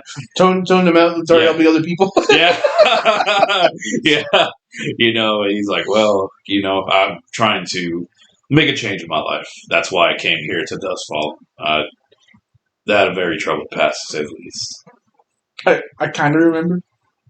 Yeah, that's fair. And I do have a tendency to go on tangents. Insert here. It was an info drop. Yeah, that's fair. I was helping other customers. That is true. Now help me. No, I'm kidding. I'm kidding. That was better. She smacks you in the dick. Oh, shit! Falcon. Right. Yeah. Falcon. Right. What'd you say? Falcon. Oh, I think you said Falcon. I was like, bro, what the fuck? I'm gonna pull out the big ass bean. Relax, it's National Dwarven Day. You take this bean and shove it. Oh, Regina, I enjoyed your company, maybe a little too much. Forgive me. I will take my leave. Okay. She closes the door behind you, turns the sign from open to close. Okay. And she starts cleaning everything. She's like, Yeah, she wants me. What's up? Not really. I'm just being stupid. That's bad. And I guess I'll see if there's like an inn or somewhere to spend the night before. I mean, at this point, I know I could go back to Baleon, but in my mind, I'm like, no, I already said my goodbyes. Obviously, not staying here, So I think I'll opt to look for like an inn to spend the night, and then in the morning probably head off to my journey. Have you checked your pack? Have I checked my pack? Mm-hmm. What do you mean my pack? Your like backpack. I have not. I will check it when I find a room. Or hold up, my backpack. I'm assuming that'll be in my inventory, correct? Mm-hmm. Remember, you're moneyless. Right.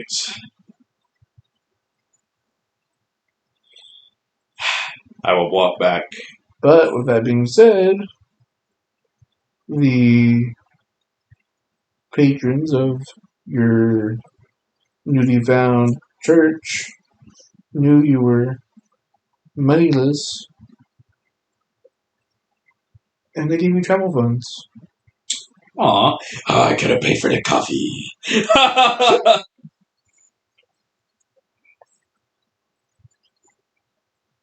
So,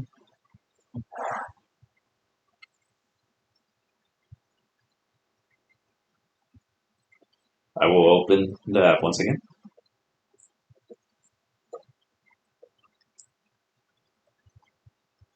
I'm definitely going back to pay for the coffee. Let's see. Even if she gets mad at this point, I don't care. I try to be more friendly. I try to be more romantic. Oh, thank you. I will go. I will knock on the door as she's cleaning. She's like as she's putting chairs up, she's like turns around and goes, Hi, Sally. "It's okay, Isla. Hi, Sally. It's us." Next time, I'll pretend to She's putting like the chairs up. She turns and looks, and she like goes like, I pull out a money pouch. and she goes. She goes over to the door and locks it. Like, you had money this whole time? I just realized that I hadn't checked my backpack. I apologize. Ketsuryu. So, I handed the 2 gold. Okay. And she goes to the back and like pauses it real quick. Out of curiosity, how much did that cost you for today?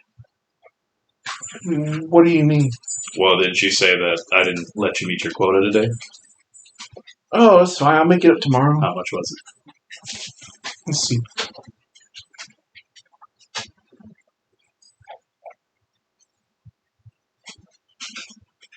I shall roll a D30. She missed 17 customers and walked out.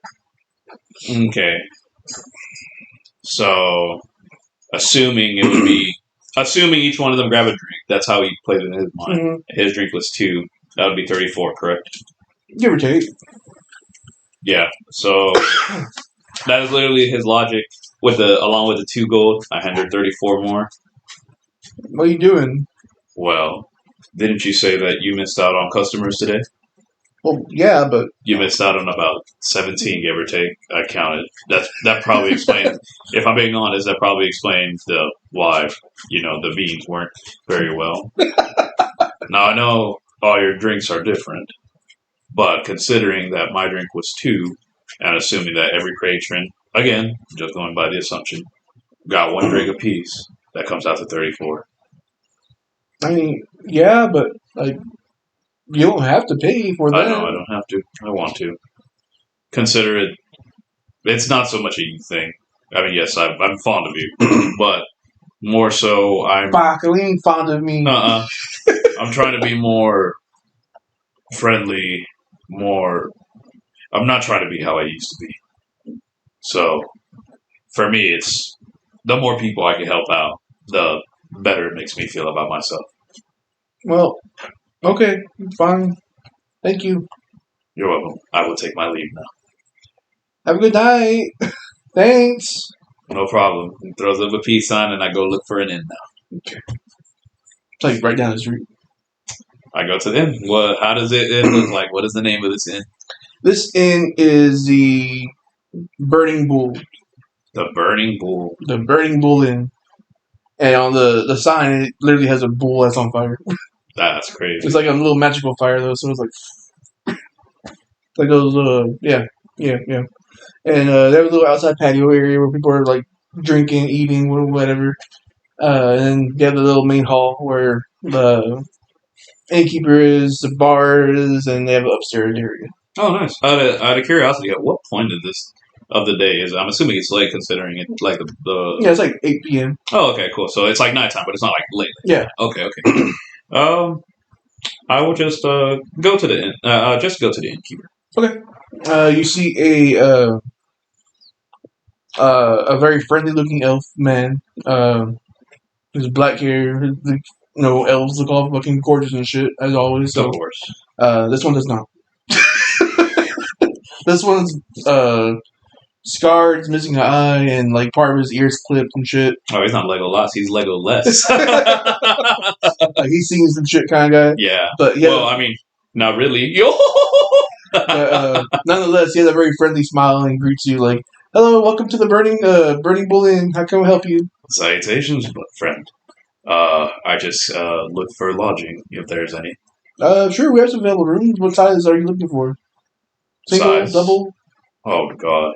Is this just like the bean water situation? Y'all have sizes for this too? Wait, bean water? Yes, Regina's shop. Oh, Quells? Yes, Quells, yes. No, this is the size of the room. Like, you want one bed, two bed? Right, sorry. In PTSD. Anyways, I don't know. What would you recommend, friend? I mean, if it is you, just one bed.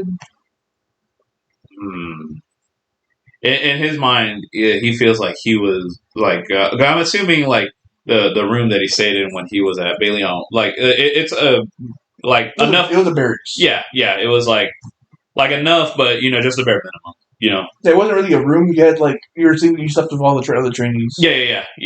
So I'm like, well, why not? I want to spoil myself. I would like the nicest room that you have. Nicest room, okay? That'd be 5 gold a night. I will take it gladly. Are you gonna be needing a meal or any beverages tonight? What? Y'all provide all that? Well, yeah, you're getting a nice room. You get the nice rate.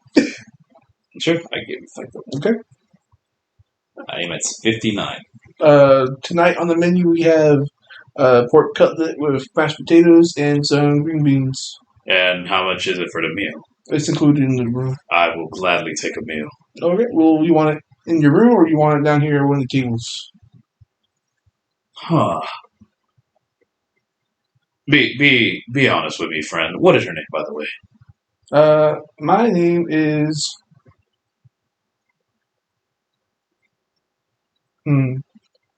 Forgive me, friend. My mind's elsewhere. My name is. Reginald. Reginald. Well, Reginald, I am Ketsuryu. I just been in town for about 2 weeks, going on the 3rd week. I joined Balion, actually. Oh. If you can tell by the attire. I like to think. Oh no, I will do this the next day. Okay. I'm keeping the mental note for us. Sorry. I guess my mind's elsewhere too. Well, Reginald, could you tell me if the patrons and people that usually come here are friendly? For the most part, yeah. I mean, this is a nice town. Okay. Well, I guess I would like to meet more people. As you can tell, I am a cleric and a paladin, and I would like to spread the teachings of Rodaka. Rodaka? Yes, the goddess of love. Love? Yes. Okay. Which do you prefer table service? Yes. And he gestures towards the seating area. Where would you like to sit? Oh man, I would like to sit in a place where there are people sitting that I could potentially invite to eat with me. Anybody that might look friendly enough that would sit down and have a meal with me. Okay. There's a few humans who are like chilling, drinking. They're just like snacking on like appetizers and stuff. There's a orc who's kind of like just sitting by himself, just like looking around, just having a couple drinks. I look chilling. for the next waifu. There is a tabaxi. There's a tabby tabaxi. I go for the Neko waifu. Okay. She's having a white Russian. What is a white Russian? I'm not familiar. I know it's an alcohol, but it's milk and vodka. That's hardcore, bro. I will respectfully. Now, question: is she sitting at the bar? Is she sitting at a table? Sitting at a 2-seater table. At a 2-seater table. Okay. Excuse me. I don't suppose you would mind any company, would you? Yeah, I'll be my guest. Huh? Yeah, I'll be my guest. I sit in front of her. The salutations. I am Ketsuryu. Hi, my name is.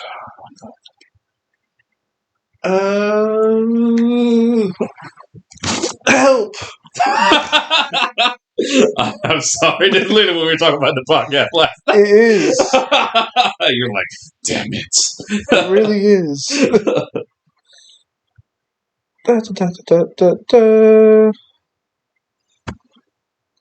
My name is what? My name is who? My name is Malcuzo. Malcuzo. Oh, Malcuzo. Malcuzo.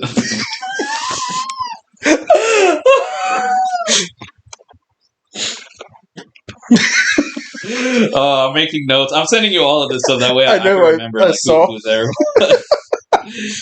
Malcuzo. I just put Neko waifu. I'm gonna put Tabaxi so I don't forget that they're a Tabaxi, bro. Well, a Tabaxi, you are.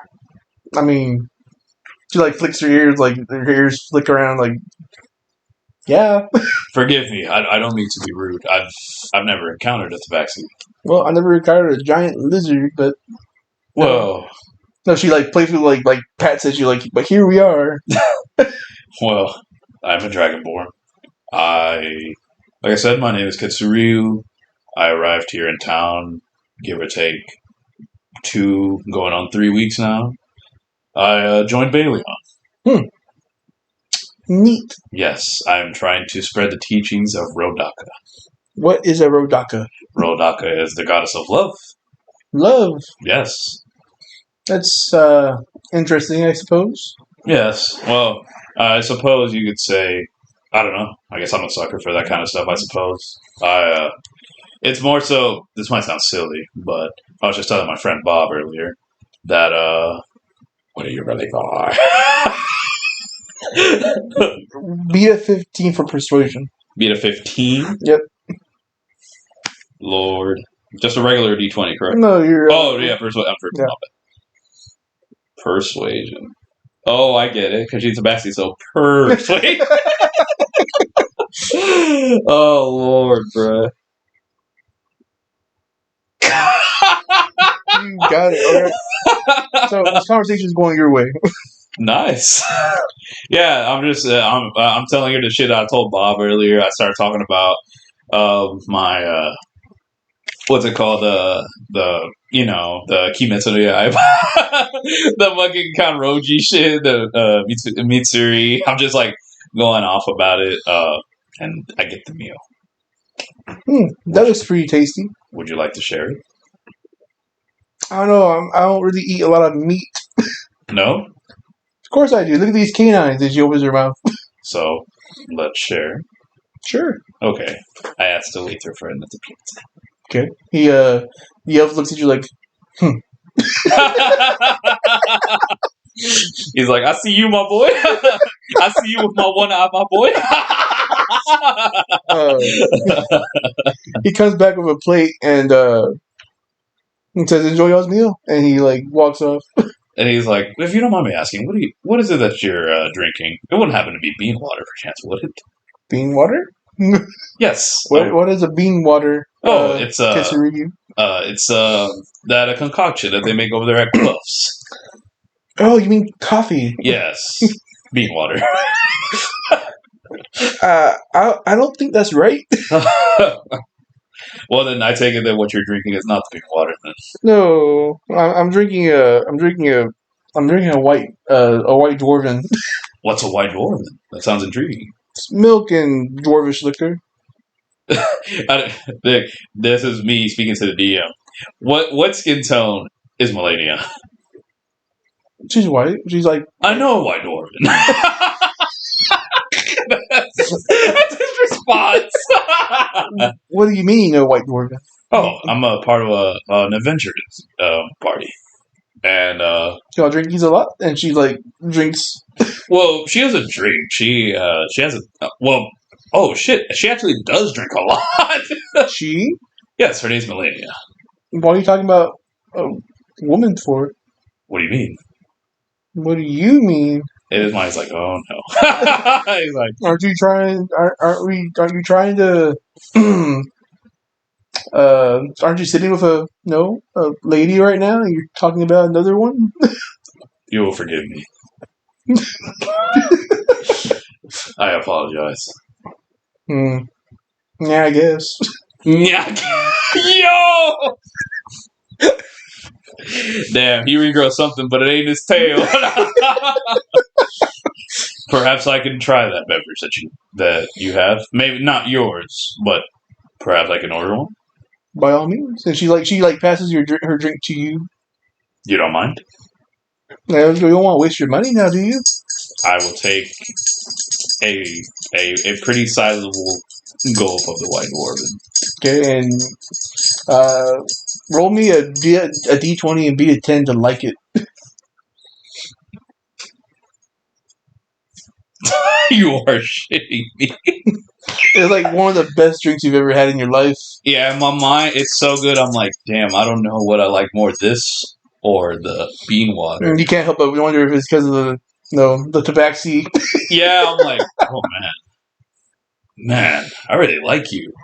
Excuse me? I really like this drink. Is what I meant to say. And you see her tail kind of start licking in the background. Man, this has been a very pleasant meal. Thank you. We haven't even eaten anything yet. I don't usually drink alcohol. Please forgive me. Well, maybe you can order me another one. And she finishes the drink that you almost finished. I will. I do order another one. I'll be like, I wave down Reginald politely. It's like, what's up, guys? How can I help y'all? Yes, sir. May I please order a white dwarf, please? Just one? Make it 2. 2 white dwarves. Got it. Yes, please. Would that be large, small, Goliath sized? Do you have any preference, ma'am? Large, please. Make it 2. Oh, this boy. This fucking dude, bro. If this is how my son is made, I swear. If this is how my fucking son is made, I swear. It hypothetically, if it does happen, I want her to join the party. Man, don't tell me I got to do like my own sessions by myself. Like I'm never joining the party again. It's just like I'll be like an NPC from now on. I have to play a whole different character. You're the voice. You're tabaxi for yourself. Yeah. A few minutes go by, and Reginald returns with y'all's 2 drinks. Yes. Like, don't worry, I made it strong. And he walks off. And he's like, in my head, I'm like, my boy, my nigga got me. He's the homie, the realest. And so, yeah, I will proceed to cheers to us. To us, and And then I will just continue conversating with her until it gets later. Like lose track of time type shit. So as we were sitting there having a good old time, no, you're feeling buzzed. You're not used to drinking, so you're like, oh yeah, no. She, on the other hand, she seems to be doing fine. Like her eyes look a little like playful with you. Yeah. Okay. It's like, so are we just gonna sit at this table all night, or? Well, no. I have a room here. Perfect.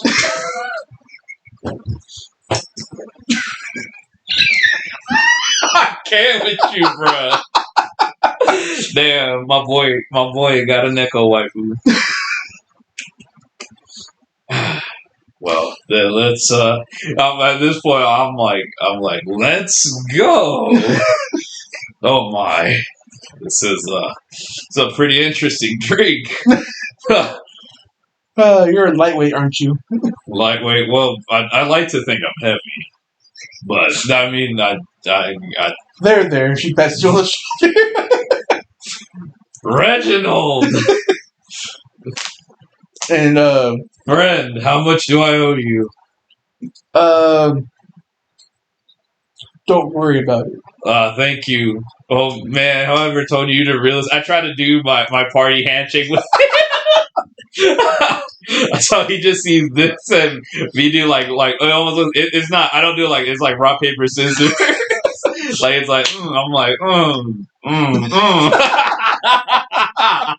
Like okay. Could you tell me where the room is for chats? Upstairs, last room on the left. Do I need a key or a door? It's a magical door. It senses who you are and opens for you. Reginald, you the realest, man. Just know I don't care what they say about you. You're the homie for show. Then we can get him. Talk like how he used to with his. Hey yo! Yeah, how he used to get with the homies back in the village. Just talking, shooting the shit, talking shit. Alright, so you'll go back to the room. Yes. Roll me a d20 for as well as you perform. Do a performance check if you will. You want me to do a performance? Yep. Oh lord. This how Ketsuryu music gets very jittery. Let's see, performance. Oh, it is not allowing me to. Might have restart the app. Yes. Give me 1 second. Can you see what their shoes are? They are. I don't know. I can't tell from here. They cannot see. Let's see. Yes, I will restart the app because my shit's being unga bunga.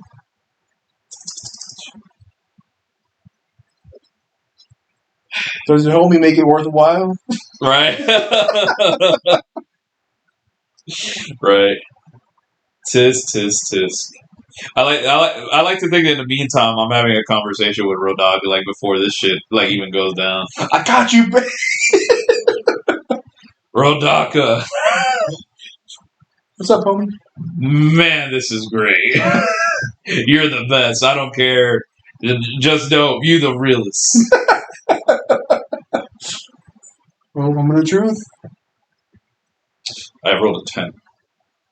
Yeah, wasn't the greatest. Wasn't the lamest. You did good for your first. Yeah. I was like, well, that was interesting. I've never done anything like that before. Well, there's more than one time to go, and y'all end up going a few times. Kitty can't be tamed if you. Jesus Christ, bro. Do me a favor, roll a d20. Okay. 9 times. Even. Yeah, roll 5 times actually. Roll 5 d20s, and if you beat a 12 each time, you're safe.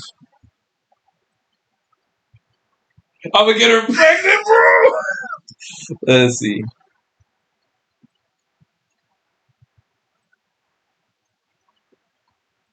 All except for 1. I almost had 69! Damn, that would have been funny, bro.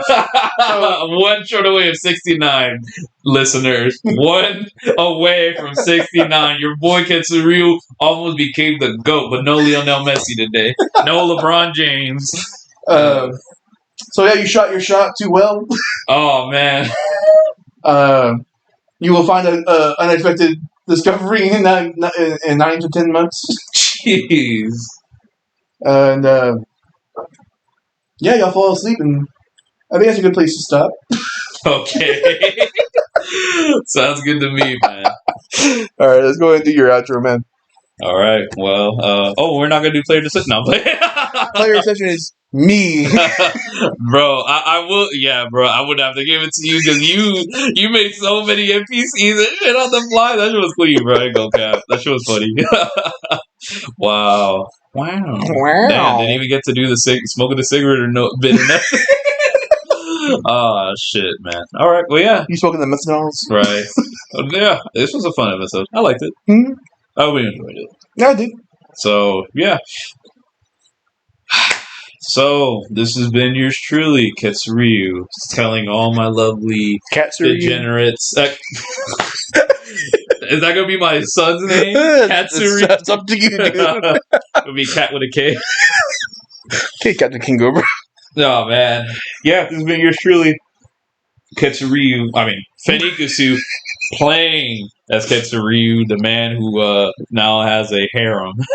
A single harem. A single harem. That's the beginning. Yeah, the beginning of the harem. And some holy man you are.